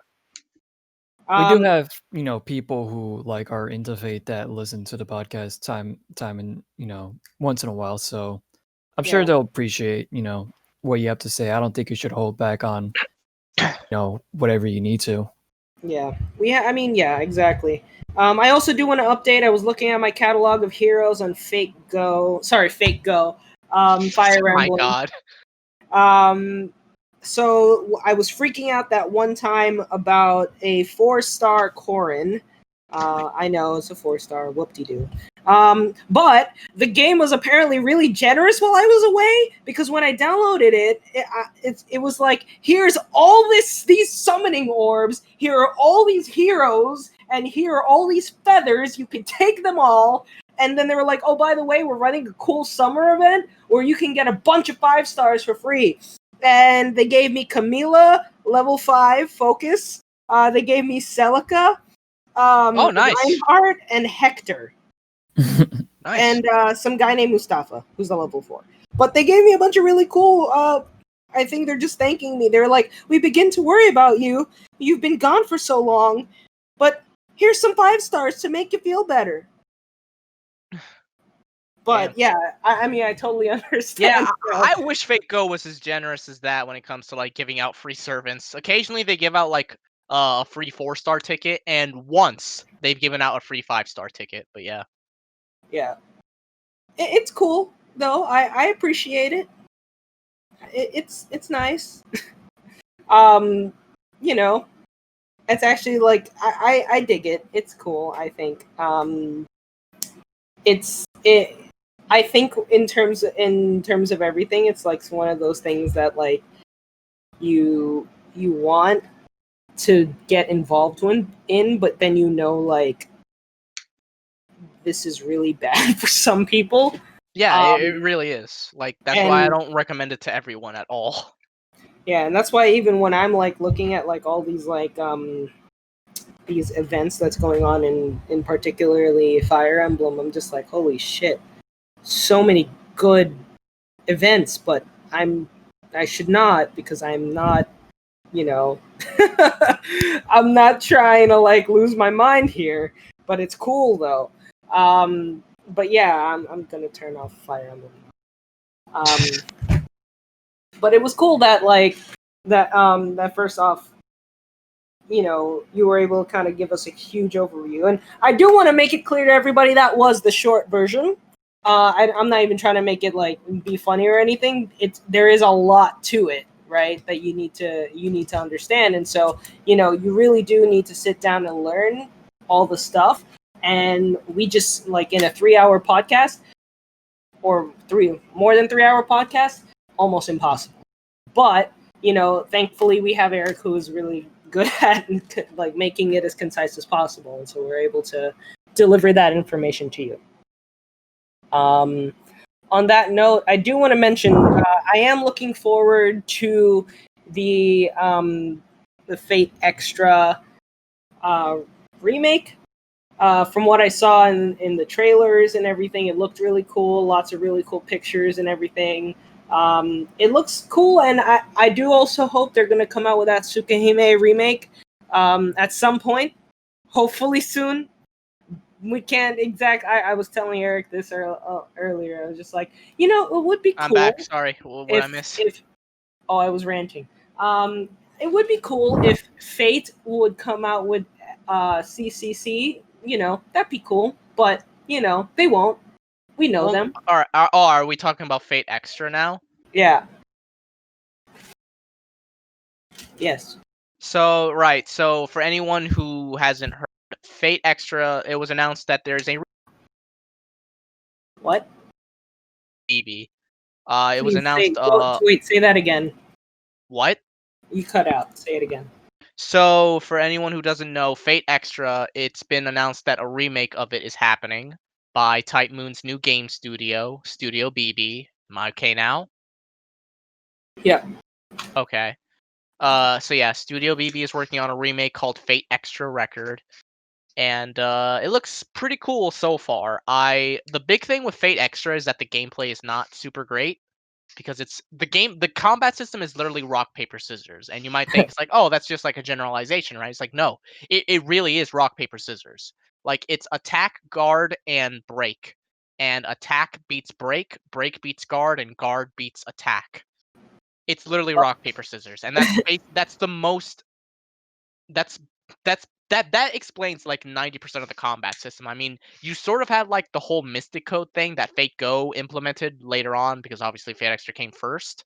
And you obviously have skills that the servant has in Fate Extra, but yeah, like the combat system is basically fucking rock paper scissors. Like it's not the best, but Fate Extra is a really cool game. I really liked. I don't know if I ever talked about it on this podcast before, but I played through the game 3 times, once with each servant, and I really enjoyed it. I thought a lot of the characters were really cool. I dug the 3 servants you're able to use: Nero, Tamamo, and Archer, or Extraverse, or the Extraverses version of Archer to be specific. But I thought all 3 were really well done characters. I liked a lot of the servants and some of the masters as well. Like I really liked Robin Hood. He was one of my favorites. I liked some of the masters like Dan. Dan was cool. Probably a very simple name, but yeah. Dead. Yeah, I liked Gawain and Leo. Leo was the master there. Gawain is obviously Sir Gawain from the Round Table. Yeah. Right. And yeah, I thought the story was pretty cool for the most part. It's like a Holy Grail War, but on crack, basically. But to put it very lightly. But I do think that there was room for some more depth and some more character development for certain things. Like the big reveal at the very end could have used a bit more build up, I would say, to not spoil anything. Obviously, one thing I really will say about Fate Extra though, it has a great fucking soundtrack. Like it's a very jazzy soundtrack, and it's really cool. It does have some melancholy. I think I'm pronouncing that right. Pieces as well, Yeah. but most of the soundtrack is very jazzy and upbeat, and it's a pleasure to listen to. And yeah, it's getting a remake, and visually it looks way better, obviously, because it's using like Unreal Engine 4. Gameplay wise, it does look like they're shaking things up, and it's going to be a bit different compared to the first game. I think that's probably for the best. I don't really know. We don't really know too much about it, obviously, yet. So we can't really say too much regarding the gameplay. And story wise, in terms of a remake, from what I'm told, according to Nasu from his blog, uh, that was just saying goodnight to my dad there. But according to Nasu on his blog, the game's story and script is basically going to be more or less the same from the PSP game. There are a few changes and adjustments, but there's not too many. And Nasu is just giving the approval on the few script changes that the remake will implement. But just thought I'd note that. And yeah, I'm excited for it. I'm a little bummed out that there is a very big possibility now that Fate Extra will get its remake before Tsukihime does, which is very fucking depressing when I remind you all Yeah. that the Tsukihime remake was announced back in 2008, back when we were all in middle school. And I'm finishing up grad school now, and it's still not out yet. But yeah, Would you consider it development hell? It is, right? it absolutely was in development hell for a while. It was said back in like October of 2019 that it was in the play testing phase now, which made me think, oh, the VN is done then. Like the remake is complete if it's in the play testing period now, right? And apparently, because Type Moon unveiled like a limited time museum in Japan where you can walk around, and obviously, if you're a big Type Moon fan, I imagine it's a huge treat.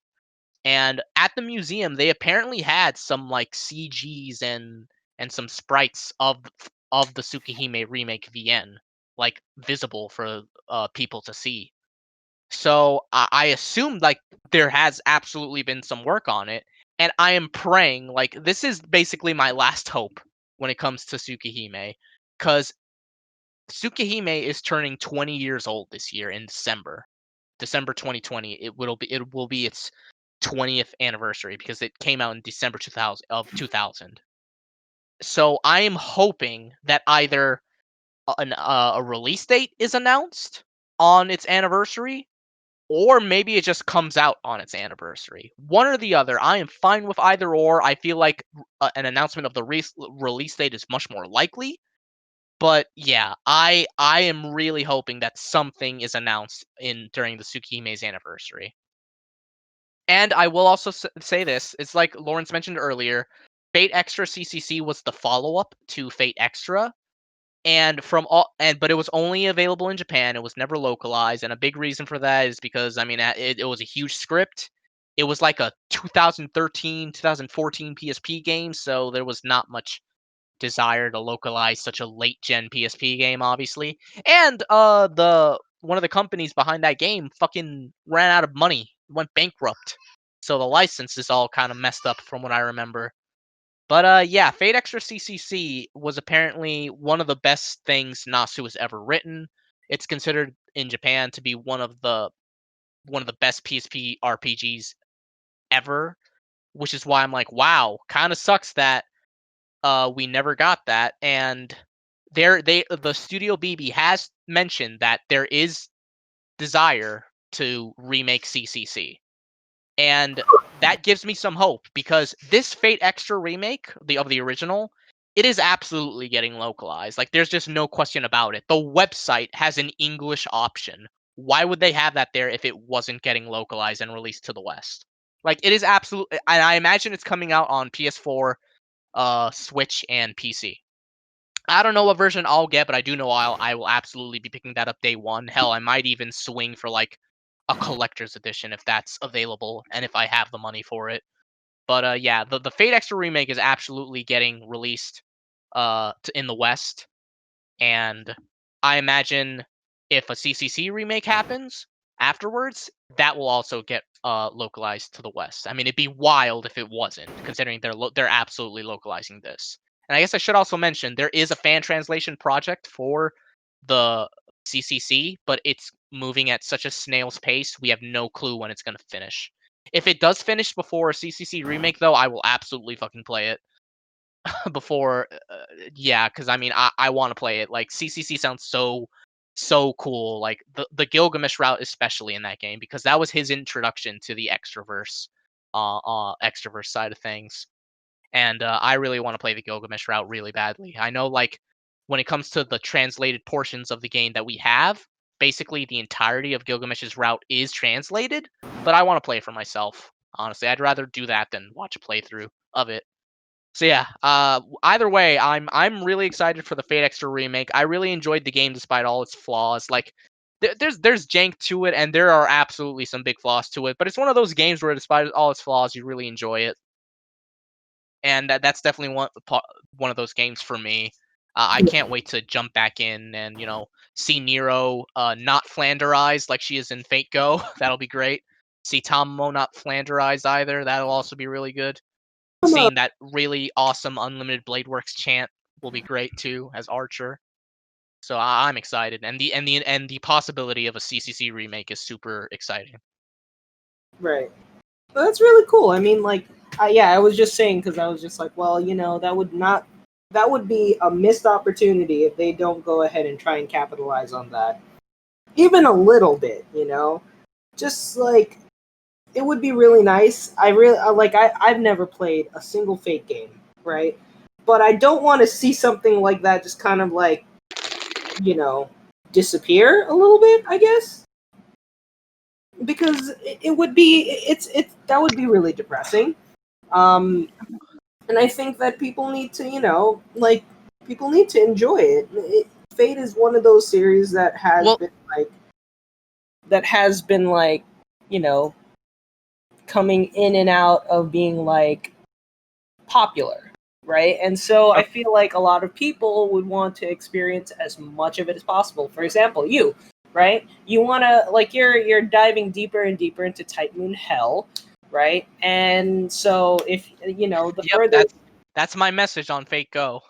The further you go down, the further that you go down the various circles of Type Moon Hell, I mean, you want to be able to experience as much as possible in terms of like the gameplay and everything that's available. And so I don't want to see CCC just like crumble in that way. I don't want to see, and I also don't want to see Tsukihime also just kind of like face that sort of fate. I know it's in playtesting, which is good. I just don't. I actually have a fair amount of faith like Tsukihime remake will release, especially because Nasu has said that when part 2, Lost Belts finish in Fate Go, he's basically out, like he's done. And I actually think that's for the best because I would like, to see other Type Moon works happen. And also because he sounds so fucking exhausted whenever he talks about Fate Go. I imagine it's a very draining experience supervising a gacha game for so long. I have no doubt that Fate Go will continue, but it'll continue without him, basically. Which is fine, because there's plenty of other good writers that work on the game and stuff.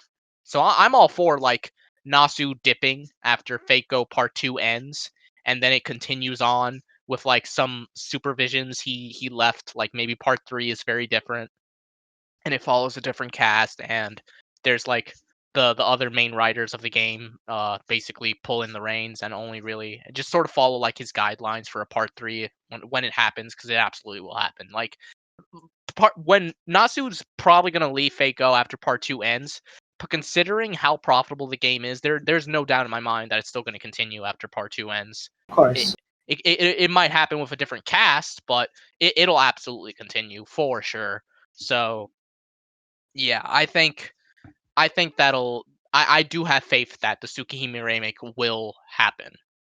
Right. I also hope that Mahoyo gets its 2 sequels that was promised back in like 2012. That's another big thing I would like. And that VN is its English translation is almost done from what I remember, so I can't wait to read it once that's actually finished. The fan translation to be specific, because Right. if it isn't obvious, Type Moon's main audience is Japan. Like they don't really focus too much on the West when it comes to the localized portions of Type Moon works. They're typically video games that obviously have subsidiaries that do care about localization. So that's why we got Fate Go. That's why we got Fate Extra, Fate Extella, Fate Extella Link. We get the animes obviously because those are just animes. It's very easy to dub them over or sub them. But yeah. Right. Yeah. I get what you mean. I'm certain they're not stupid and they're gonna do something about it. Because it would just, that would be lost profit. I know they're raking in so much money already at this point from Fate Go, literally to the point where people are going broke. But I think, it just would be like wishful thinking. It'd be nice if they're like, yeah, now everything that is in the Type Moon and Fate universe and Nasuverse is going to be localized or is going to be remade or released. That'd be cool. Whatever is not already done is what I mean. But yeah, I also am looking forward to one day watching the Babylonia anime. It is on Funimation for all you Funimation freaks out there. And also, official name of the fan community. Yeah, and if you like, if you want to give it a shot, most of the Fate anime is on Netflix also. I think Zero's on there. Unlimited Blade Works is there. I think Stay Night's there too. Yeah, I think the Heaven's original Feel, Heaven's Feel I don't think is on Netflix or anything. Yeah. Okay. But there are Blu-ray rips online that you could probably find. But yeah, also the movies are good. We did go to see Heaven's Feel Part 2, and I went to go see. I watched Part 1 on my own as well. It's really good. I found myself really even though I've never I've never watched or played a single Fate visual novel or anything. I enjoyed the story. Even though it was probably the worst introduction I've ever had. Not in bad way. Yeah, I'm a little sad that had to be your introduction, but yeah. No, I it's not your fault. Because this guy was like, Eric, I'm coming with you to see Heaven's Feel, and I'm like, bro, it is the third route of the VN. I don't know if this is the best idea. I appreciate the sentiments, I really do, but I don't know if this is the good idea. And I tried so that my Type Moon card is not revoked. I tried, people. I tried to tell him you really need Fate and Unlimited Blade Works before going into Heaven's Feel. But he's like, no, I'll handle it eventually. Don't worry. And I was like, all right, fine. Yes, I can't stop you. I do want to make it clear to the people so you don't go knocking on his door. You come knocking on mine instead. He did tell me that I should at least play those visual novels first. Yeah, but and he has the VN downloaded because I told him it's the best starting point, and he has it downloaded. He just hasn't read it. Yeah, I just haven't gotten to it yet. Granted, we all know why. We're all busy. Adults. Yeah, we have school and stuff. And I really do like to sit down and actually put in time into my visual novels. When I was reading VLR 999 ZTD, you can ask anybody. I played it whenever I played it, I really sat down for hours and played them. And I don't have hours. I have, in many cases, minutes to do things. He reads one line of the VN every day. That happened. I tried to do that with ZTD because as soon as VLR, I finished VLR after the many years it took me to finish that, I jumped right into ZTD, and I was like, oh man, I'm just gonna try and do this as much whenever I can. So I played it for 10 hours on the first day, got halfway through the story, and then every now and again I'd pick it up for a few minutes and it was just really bad. Not the story, but the fact that like I was trying to like, I was trying my best to understand the story that I had left off like a year prior or whatever, right? And then I was just like, should I just start this game over? But then that's the just, thing when you leave something on hold for so long. A part of you is like, I feel like it might better to just completely start over because it's been so long. So it's hard to refresh your memory sometimes. So usually what I do is like before I go, I know I'm gonna go back. I usually try to like read a summary up to the point where I am. I usually do that through the through the various wikis where I can say like next page, so I don't have to like read a Wikipedia plot summary and then all of a sudden my eyes accidentally scroll to the ending and find out what the hell happens, which happens quite often actually. So I just look at the the guides to refresh my memory on what had happened up to that point, which helped for ZTD. It helped because at that by the time that I was trying to finish it, you guys have already heard my rant about how much I really wanted to finish ZTD, and then my 3DS decided to break. By the way, it's fixed. Just to let everybody know, it's fixed, and my 3DS is up and running now. Closure. It is closure. Right. Yeah. The last time we had the podcast, it wasn't fixed yet. Stuck at JNL. Fixed. Yeah, it's fixed now. And Nintendo rep finally helped me.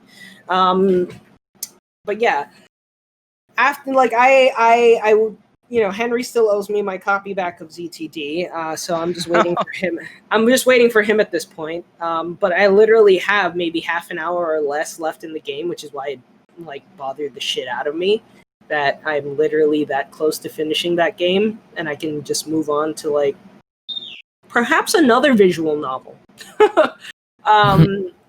Because I just want to be done with that. I love that series. I really do. The Zero Escape series is always my eye has always been my favorite like visual novel out there. Because it is very like I'm a scientifically based person, so I'm probably going to enjoy Steins Gate as well. But I love that. I love the quirkiness between characters, the relationships. I love the puzzles; those are cool. And I mean, the game is great, so I just want to finish it up. But yeah, that was a mistake. Me not just like devote if I didn't have the time, should have just devoted found the time at some point to do like a full like many hours gameplay as opposed to like one like 10-minute session and then put it down. So that's the whole thing with me and Fate. Like I really want to get into it, but I know because the thing is I know how much like for example Eric really liked it. I know how much lots of other people really enjoyed the visual novel. And I don't want to treat it the way that I did like K&K? K&K or the Zero Escape series, because I know the K&K situation kind of annoyed me because it's not that hard to like watch all the movies because there's like what? Like 10 movies to watch, 7, I think, or 8. Well, there's like 7 main ones, but then there's like 2 or 3 extra ones. And so there's like 10 movies in total, but the thing is, a lot of the early movies aren't even like an hour long.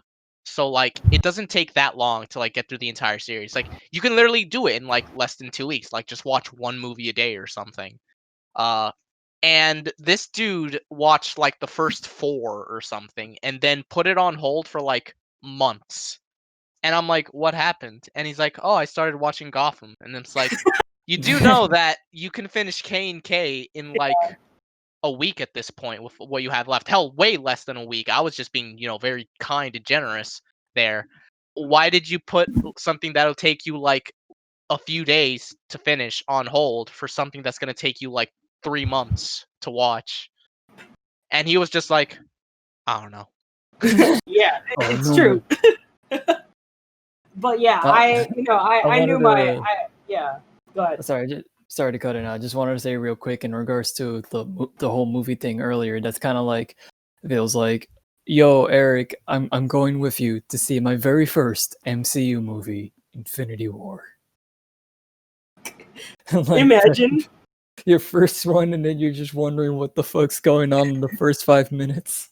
Oh yeah, no, I absolutely know that feeling, and that's the whole thing about it. It's just like, especially with something like Fate, right? Like, I don't want to I really don't want to treat it the way I did with like K&K.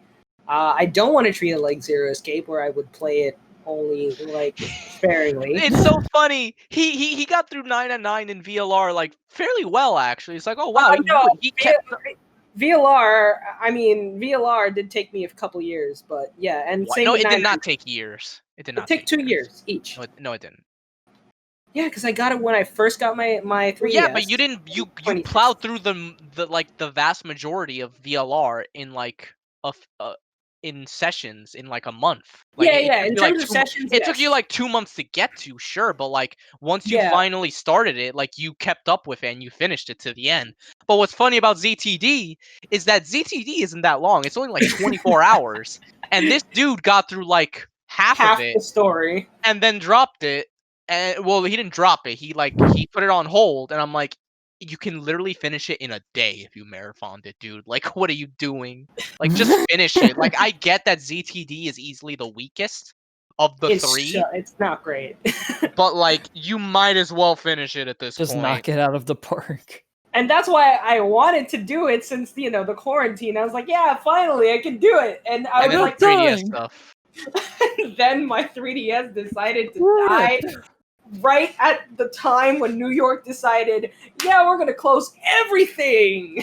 And I was like, oh, what poor timing. The only reason I dropped it off, like, before, was because I didn't know that all businesses were going to be closed when I had already handed it off to Henry, who was already on his way downtown. So I was like, fuck. And then he told me, when he got there, he was telling me about it, and I said, well, you're already there. I feel bad. Just drop it off. It's fine. Yeah. Yep. To tell the people what happened there, what ended up happening, because the last time we spoke, I was ranting about how Nintendo did me wrong. So it took me 4 Nintendo representatives to finally get back to me about my problem. And the last one ended up being like a supervisor, like a tech supervisor. And he was like, okay, so I'm just gonna let you know, like, we're gonna figure out this issue right here, right now, and we're just gonna fix it. I'm like, okay, cool. And then he went through it, and he's like, okay, first I want you to create a new account. And I'm like, okay. He's like, it's just a dummy account. You don't have to worry about anything. Like, we can delete it. Doesn't matter. I said, okay, cool. And then when he checked after I told him what the dummy account was, he said, aha, I found the problem. And the problem was that apparently my 3DS mid-repair decided to change serial numbers. How that happened, I don't know. Because the serial number is attached to the part, to the actual console, right? So I'm sitting here like, how in the world, unless this is not my 3DS, how in the world did my 3DS decide to just essentially change names? It becomes something else when it gets repaired. It became a whole new console, apparently. And regenerated. So they did the data transfer. After a few days, I was finally able to get my data back. I was able to download all my games, all my themes. Unfortunately, whatever Pokemon was in the Pokemon Bank, I lost. All my Street Pass Mii's that I had are lost. All my puzzle pieces are gone, which really pissed me off. That sucks, dude. I know Especially I won't since play. No one's using Street Pass anymore. Yeah, I mean, that really sucks. And I mean, I know I'm not gonna, again, you mentioned it right there anyways. No one uses Street Pass anyways. So it doesn't really matter for me. And honestly, I'm not gonna go in and just play. I'm not gonna play those games anymore. I thought I was gonna play all the Street Pass games, but I'm done with those games. It does suck though, because you spend all your time throughout basically, late middle school and high school and early college, collecting all those pieces, like Yep. like that whole section of your life, and maybe one day you would want it to have look back on your 3DS and like, yeah, let me go look at these puzzle pieces again, take a trip down memory lane, because like, yeah, that honestly sucks. Because when I used to take my 3DS everywhere and like I would go to different places, like even on like field trips and vacations and all that. And whenever I look back on these completed like puzzles and these 3D like dioramas, I think back to like all the memories I have of collecting the pieces and all the different places I visited. So, I mean, that Oh, does kind of it's especially the fact that like ways. my plaza population is 0 now, right? And there were Yeah. like I mean, it's kind of like it kind of sucks because it's like, yeah, that's also, even though I don't know a good chunk of those people that I met on that street pass, a lot of them are like, yeah, I met like 20 people at New York Comic Con See like a 2016. lot of interesting me's. And that was like, that's something that really bothered me. It's just like, fuck, like I had over 1,500 people in my plaza, and now I have 0, and that really sucked for me. And then just like also, I don't feel like bringing my 3DS anywhere, not because not because no one plays it, but also because it already broke once. I don't want it to break again, right? So now my console is literally just it's just a game console now. Thankfully, the save data goes back, on the cartridge, which is cool. Somebody was telling me that like the save data doesn't go on the cartridge, and I was really scared because of like, fuck, that means I have to play ZTD and all these other games all over again from the beginning. And then they told me, yeah, actually, it goes on the cartridge. And I said, cool. Then all my games are pretty much there. The only one that really sucked also was Mario Kart. I know we don't really play Mario Kart that much. Well, Mario Kart 7, but yeah. Yeah, Yeah. we don't play Mario Kart 7 all that much anymore. But like you basically lost like your racers. Yeah, I lost all the racers and all the tracks and everything. Which It's not the biggest loss in the world. It's That not one, that hard to yeah. get them back. That one isn't too hard. The puzzle pieces are gonna suck. That sucks, and the street pass means it also sucks. But other than that, I mean, everything else like it's not too bad. Well, also the Pokemon Bank Pokemon, if like you had any valuables in there. I had a couple mystery gift Pokemon, I think, in there. Yeah. The Reggies. That was remember they gave those away for right, the mystery bank and the Pokemon Bank event. I remember that. But yeah, they really should just make it like a Dropbox kind of service. Like I know that's kind of what it is, but like actually on the internet, like yeah, so I agree. You don't lose them when you lose your 3DS. That was what I thought it was supposed to be. I mean, technically, right? Like I thought it was supposed to be some sort of like cloud service for your Pokemon, but so they could stop making more. I've never used it, but that's what I always assumed it was. Yeah, I thought it was too, but apparently when you I mean, fuck, dude, you're paying like money per year for this service. Well, I stopped paying like 3 years ago. Well, no, but like in general, like you're paying for the service, so like they should have them on hand on a server somewhere. Right, that's what I said too. Like I don't understand what I'm paying $5 a year for then. Like that was like poorly handled. I don't know why they did it. Thanks for nothing. Well, I do know why they did it, but at the end of the day, it didn't work. It didn't work for me, so it really sucked. But it's not something that I'm like too upset about. Also, I don't really play Pokemon as much anymore, so I'm not really all that disgusted about it. But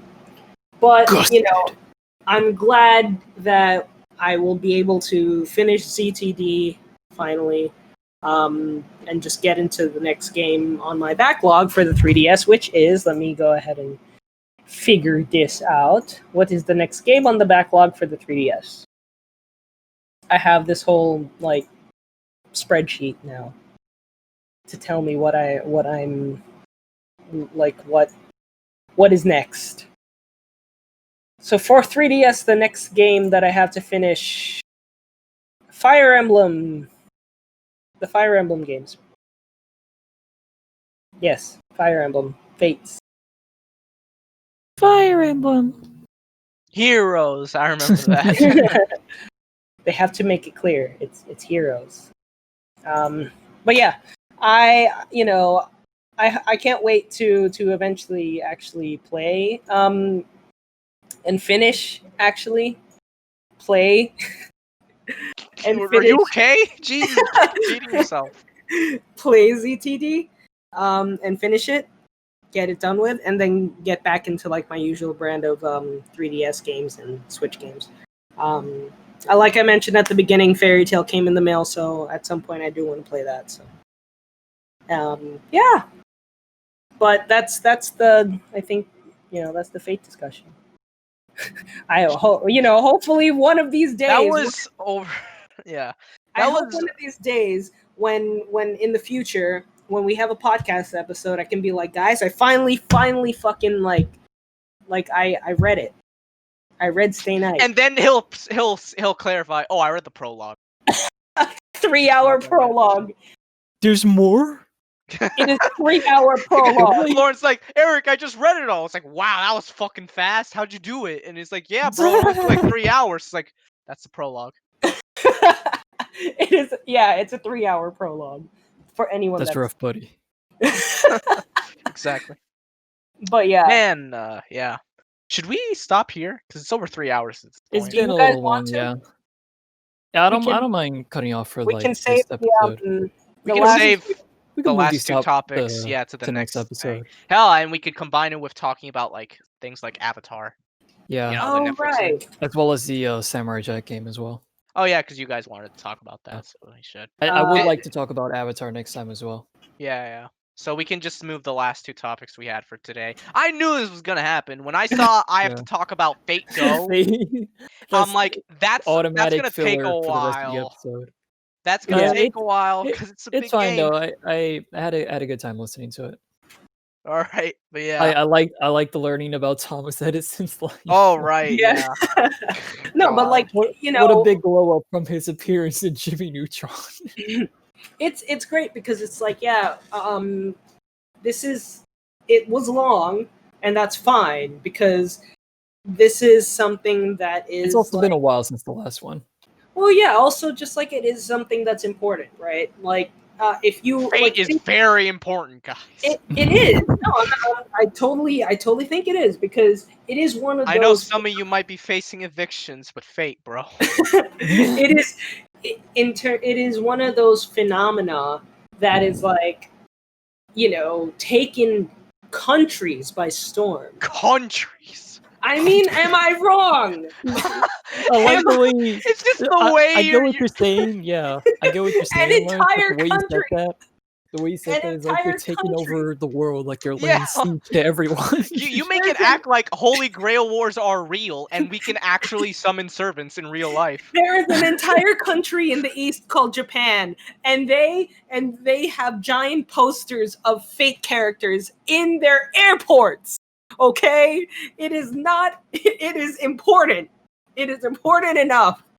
Okay. It's more important than everything else happening in the world. All the wrongdoing that the U.S. and other countries are happening, way more important than that. It's also, fake. Lawrence, but yeah. Lawrence, fair, but we also have airplanes with giant frozen characters on them. Yeah, that's also true. Wait, we do? We do. Yeah, we do. Oh, you mean Disney? I thought you said Frozen. Okay. Well, yeah.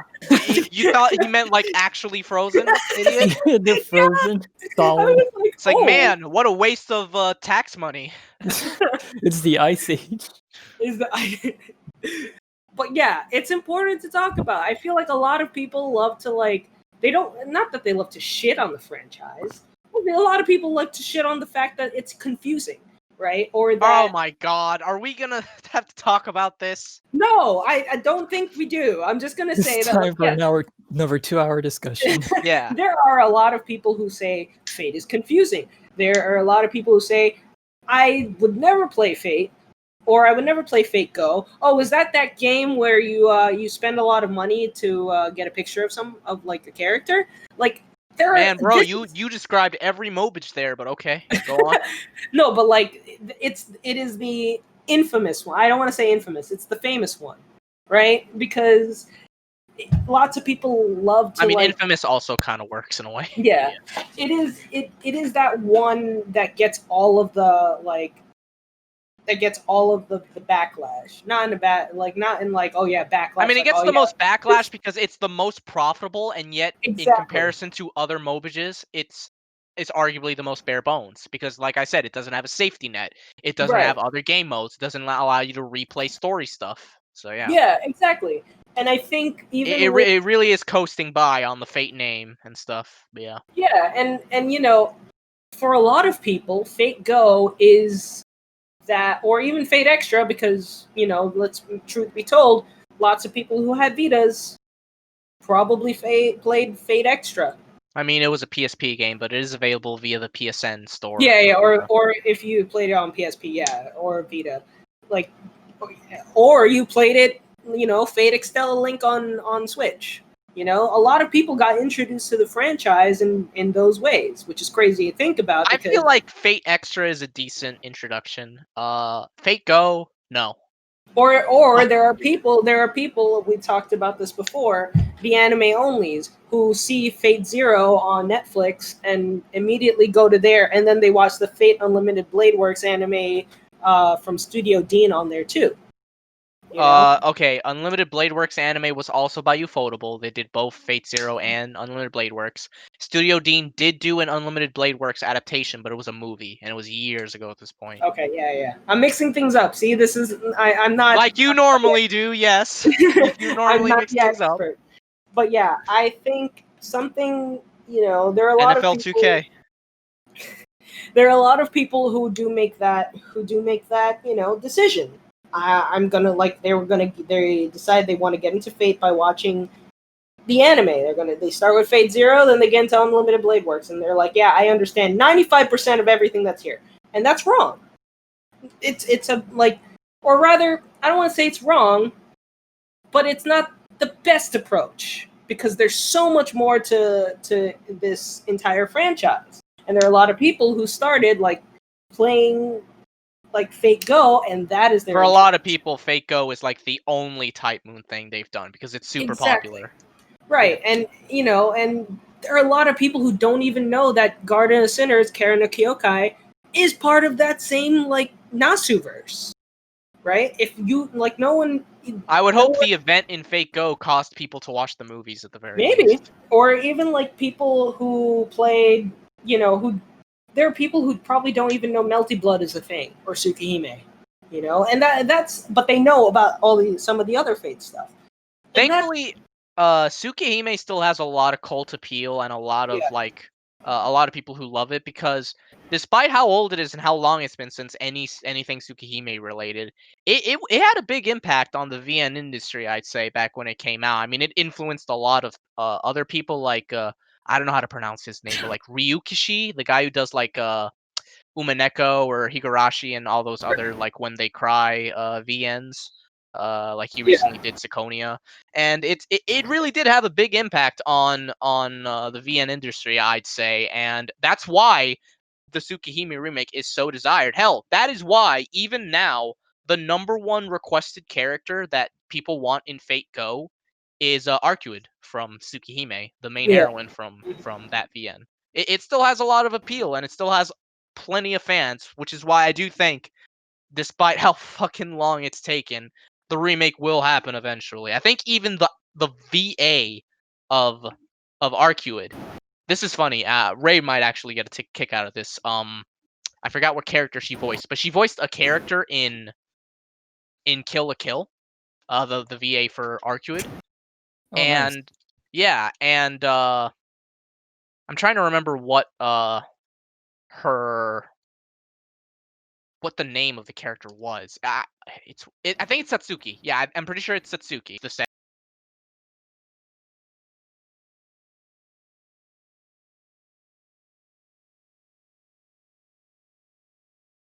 for anybody joining us right now, where did Craig leave us off, though? Yeah, it has to render first. Okay, fine. That takes time. The last thing we were talking about was like the appeal that Tsukihime still has, despite its age. All right, just quick clarification because we don't know how we're gonna end up editing this last part. God, we went on for so long in retrospect. Yeah. But we were just talking about how Arcuid, Yeah, Arcuid, Arcuid. yeah. Yeah. Sorry, I have a very hard time pronouncing that. Yeah, I don't blame you. She shares a voice with Satsuki from Kill la Kill.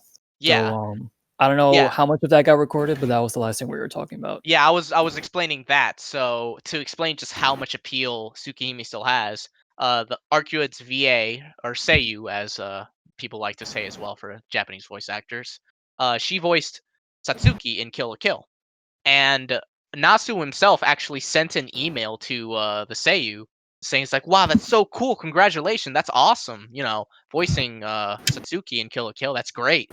And the VA replied with "When Tsukihime" to him, and apparently he never replied back. So I think he gets how much people really want that remake to come out and happen and everything. Is that really all she said?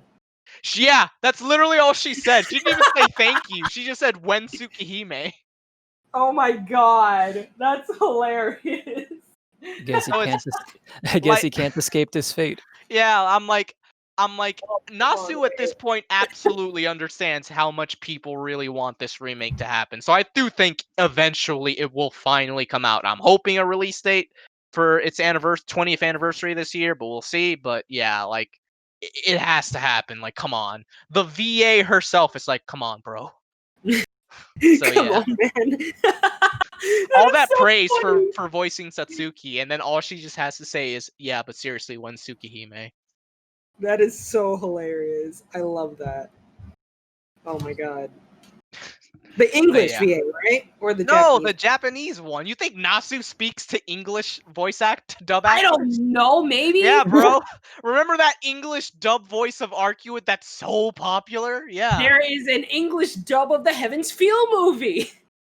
That's not what? That's not Tsukihime though. No, I'm saying What that, are like, you saying there? maybe Nasu speaks to the English voice No, actor. he absolutely does not. That dude does not. His English is not great. I mean, for God's sakes, he thought Saber's true name is translated as Altria in English when it's Arturia. Arturia. Yeah, it's Well- Arturia. It absolutely is. Like that's how you translate it. But his English is so bad that he's like, nah, for Fake Go for the NA localization, it's Altria. And they had to go by his word because I mean it's Nasu. He owns the IP and everything. So they had to go by it, even though like that is not the correct translation. No, Word of God. yeah, but I do want to make it. Yeah. So what I was saying before, I think there are a lot of people who do start with like these not particularly the most accurate or the most comfortable way to start with the Fate franchise. And then, these are the same people who asked before, so how do I start Fate? And that is the question. As much as we thank God that we have a Fate expert here to just tell us, yeah, it's not that hard. People just make it seem Okay, so Lawrence was going on for a while there, and it's funny because it's like, bro, you haven't even read anything yet. I don't know why you're speaking on this, but No, I'm not. I mean, he's mostly regurgitating stuff I've said in the Exactly. past, to be fair. But yeah, there's always this meme where it's like, oh my god, Fate is so confusing, it's so hard to get into, and it really isn't. If you have basic fucking reading comprehension and basic, common sense, it is so easy to get into Fate. Like literally, the best way to start is the VN, just full stop. Wow, what a shock, right? The original source is usually the best way to start a franchise. Big shocker there, but apparently anime fans, that's too hard to comprehend. But I get that some people just are not going to read a VN, and it's like, fine, that's your prerogative. Then I would honestly say, and that the best way to start is the original the original anime. Well, it is the best way to start, but if you're not going to read the VN, the original anime, Fate Stay Night from 2006, animated by Studio Dean, that adapted the Fate route, is the best place to start. The a lot of people like to act that anime is trash, and it is not. I will defend that fucking anime till the day I die. It is not as god awful as people make it out to be. It is actually fair. I think it's fairly competent as an anime, honestly. Like, as an adaptation, it does fail in certain regards, especially with the shoehorned in Unlimited Blade Works and Heaven's Feel aspects, which shouldn't be there because it's an adaptation of Fate, not of the other two routes.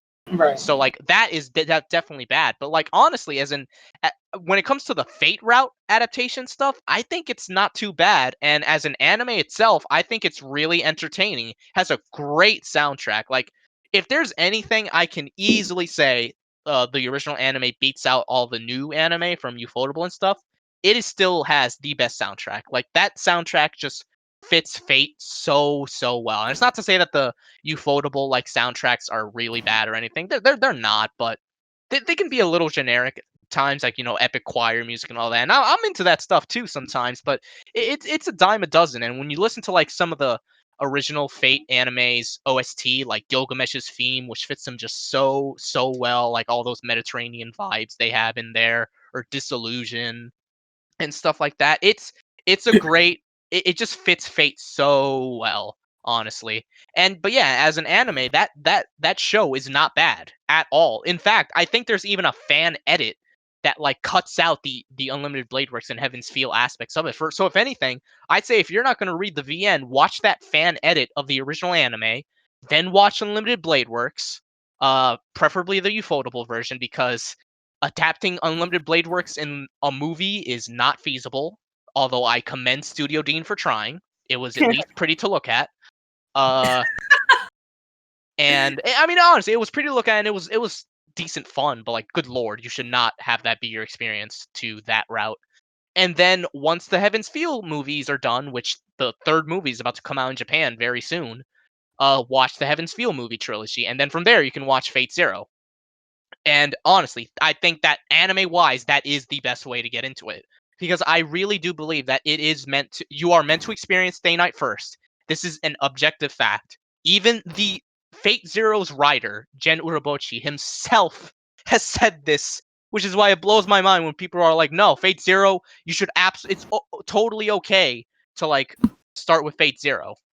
When Urobuchi himself is like, Fate Zero is meant to be experienced after experiencing Fate Stay Night. And it's like, well, kind of defeats your argument right there when the creator of Zero, well, the writer of Zero himself argues against that. But yeah, like, Zero is just absolutely meant to experience after Stay Night. The writer himself agrees, and I am enforcing that even with the anime order of getting into Fate.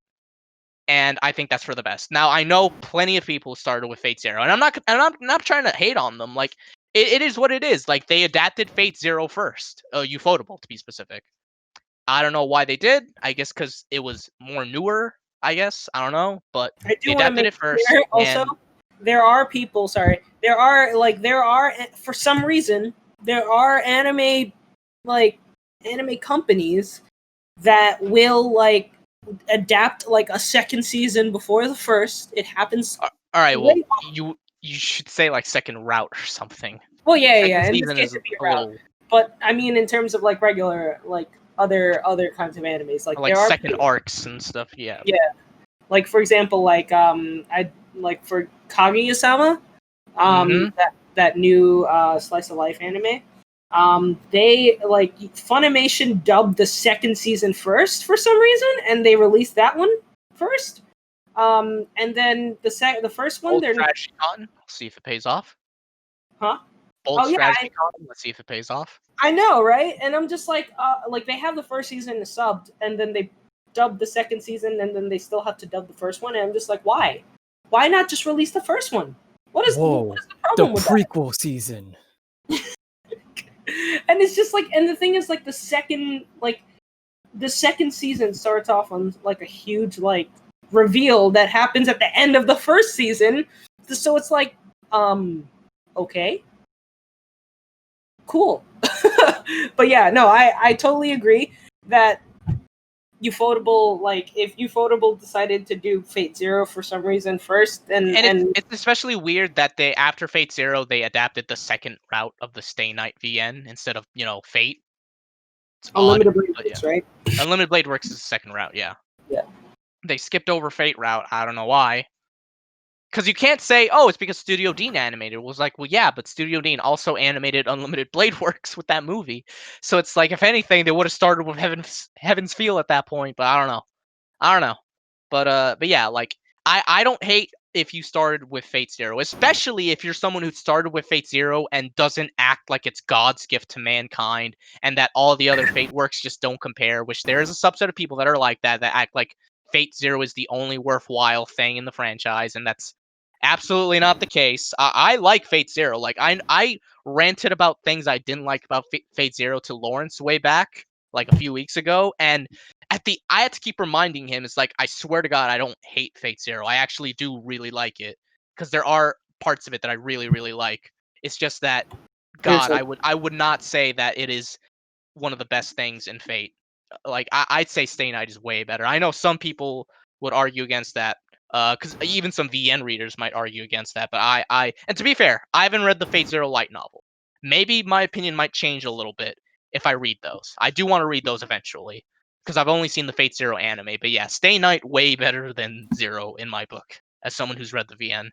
But yeah, like I don't hate if you watched Fate Zero first, unless you're one of those crazy Zero fanatics. But then I will make fun of you at that point. Or you're the kind of person who argues straightforward that is the way you start getting into Fate. I mean, yeah, like I fundamentally disagree with that, so it's just how it is. Because it's like I said, Urobuchi himself says Zero is meant to be experienced after Stay Night, and I feel like you should listen to the creators at that point. But I get it. Chronological order is the way you're supposed to do it. No, chronological order is not the way you're supposed to do it. Imagine. Like that. Like I always say this, release order vast majority of the time is the way to go with these things. Stay Night was released first, so you do that. The Zero is the prequel, yes, so it happens first chronologically, but it released second. It is meant to be read after reading Stay Night, just like Urobuchi himself has said, so just the way it is. But yeah, like it to cap this all off, because Lawrence goes on so many tangents, and I feel like we really need to end this. Just to cap this all off, it is not hard to get into Fate at all. People act like it is because there's so many different titles in this franchise. There's so many Fate work. I get that, but it is really not hard. Like straight up, if you do this, if you read Fate Stay Night, the VN, then Fate Hollow, the like sequel VN, so to speak. Ataraxia for anyone that doesn't know.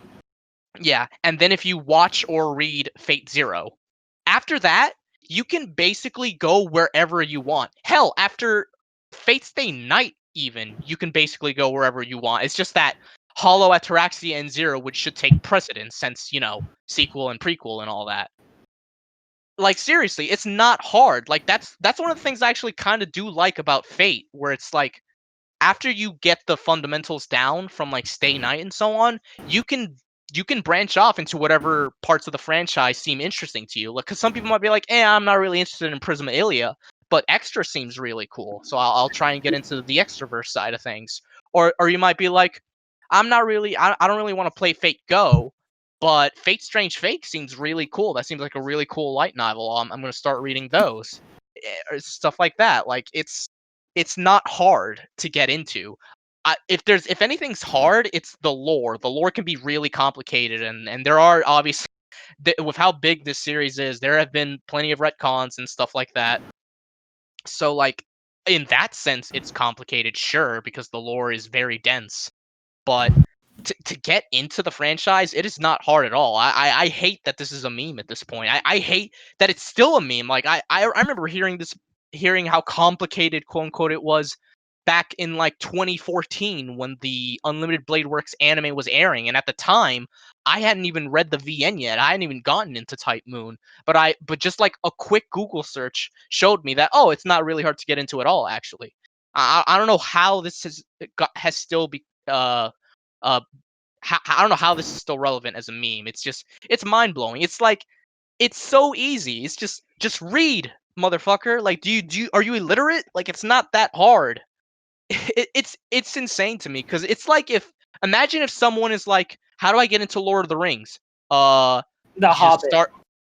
Yeah, obviously it'd be crazy if someone said that, but it's like, how do you get into Lord of the Rings? You read the first book, and then the second, and then the third. Easy. But then with anime folk, it's just like, that's too complicated somehow. It's like, okay, whatever you say, bro. I've never seen book readers act like this. I don't know why it's only anime people. But yeah, it blows my mind. Okay, wait, but like, actually though, what's the first book in Lord of the Rings? It's the Lord of the Rings, right? What? What's the Wrap up the podcast. Wait, are you being serious right now, or are you joking? Because I, honest to God, cannot tell. I can't. No, I'm serious. Like, it is the first one, The right? Fellowship of the Ring is the first good. one. Okay, This is a quick Google search. No, I just wanted to make sure because I read The Hobbit first. Book Okay? readers are smart enough to realize, oh, just read in release order. The first Lord of the Rings book, then the next one, then so on. With fucking Fate of VN, it's like, oh no, that's too complicated. I gotta like make this as I gotta make this rocket science somehow. I want to make it clear to the audience that I was lied to as a kid, and someone told me when I was a kid to read The Hobbit first and then read the. Are you serious? I'm so serious. The God. librarian told me. I mean, The Hobbit is technically a prequel, if I remember correctly, but yeah, no, you should not read that first, because, no. Yeah, my librarian in middle school, I was like, so I want to read The Lord of the Rings. Like, how do I start? And she's like, well, I think you should start with The Hobbit. And she gave me The Hobbit, and she told me to read it. And so I read it. And I read it, and I was like, oh, okay. I remember also they came out with a video game back then, at that point, also. And I was a kid, so I didn't really, like, know as much as, like, yeah, I can just do this and that. But yeah, it was very interesting, personally, honestly. But yeah, and then I mean, I did read the rest of them, so I'm okay. Well, actually, now that I think about it, didn't The Hobbit come out first, actually? I think so. That's why I was wondering, like, did it? That's why I'm, like, checking in, like... Holy shit, it actually did. 1937. Okay. And then Fellowship of the Ring was 1954. Honestly, I guess with that, I guess it's okay to read Hobbit first, but I don't know. I feel like Lord of the Rings to The Hobbit works really well, honestly. Like, it's totally fine to do it that way. That's one of those rare occasions where it's actually totally fine if you don't do it exactly in release order. Right. But okay. But yeah, because I read Lord of the Rings and I obviously watched the movies. I have not read The Hobbit yet, but I saw some of the movies, and some of the aspects of The Hobbit are really cool. But I hear the book is a million times better because it's succinct, and that trilogy is clearly not. But yeah. Anyway, release order, folks. That's literally like that's 99% of the way you usually want to go. It's the same fucking deal with why I hate the whole Kingdom Hearts is so complicated thing so much, because it really isn't. Like, just literally play the games in release order. Wow, so complicated, right? It's a literal Google search away. But somehow that's too much for people. It's like, oh man, it's so dense. It's like, it really isn't. Like, I get that some things can get complex story-wise, because Nomura is a mastermind of, like, going nuts with his games, but it's, honestly, if you play in release order, you'll be able to grasp the vast majority of everything going on. And it's not complicated at all. It really isn't. Right. But yeah. Okay, we've beaten this dead horse. At this point. So join us next time where we're going to talk about some stuff. So we're going to do a little bit of reflecting for these next few questions for in a couple weeks, so that we can give you a good answer. What questions? The questions and the topics. And then we'll talk about also, like, some other stuff, including Avatar, which is currently making the news right now. But we won't talk about it now because we talked 2 years off already today. We're aware of what's happening with Avatar, but we'll save it for next time because we're very pressed for time. Yeah, we're pressed for time, and we have a lot to say about We've been talking for over 3.5 hours, so we need to stop. Yeah. But anyways, everybody, my name is Royal Dude Lorenzo. I'm the Blue Squid here. We got to thank Eric here for giving us the Fate guide to the world's guide to Fate. And we will and we'll catch you guys next time. My name is Royal Dude Lorenzo. I'm the Blue Squid here on the Inkling Brothers podcast. My name is Ray, also known as Meatloaf Man. I am the Purple Squid here on the Inkling Bros podcast. Quick shout out, go check out Beerus versus Sailor Galaxia on Death Battle. My friend DJ Tiki worked on that, so check it out and hope you have a good time watching that. And yeah, stay safe. And I'm Eric, and this was a really long podcast, but because Fate Go took up a lot of time, because that game's a MOBA, so there's a lot of things and aspects to talk about, so sorry for that. Hopefully the next few podcasts won't be as long. Yeah. But yeah. We're ladies and gentlemen, but we hope you Yeah. enjoy it nevertheless. Shout out to Matthew Matosis again. The Last of Us Part 2 talk was so long ago now, it feels, but yeah, shout out to his We'll have channel. a link, in the description for both his review and the channel. So yeah. All right, everybody. We'll catch you guys next time. See you guys. Stay safe. Bye. Bye. Bye.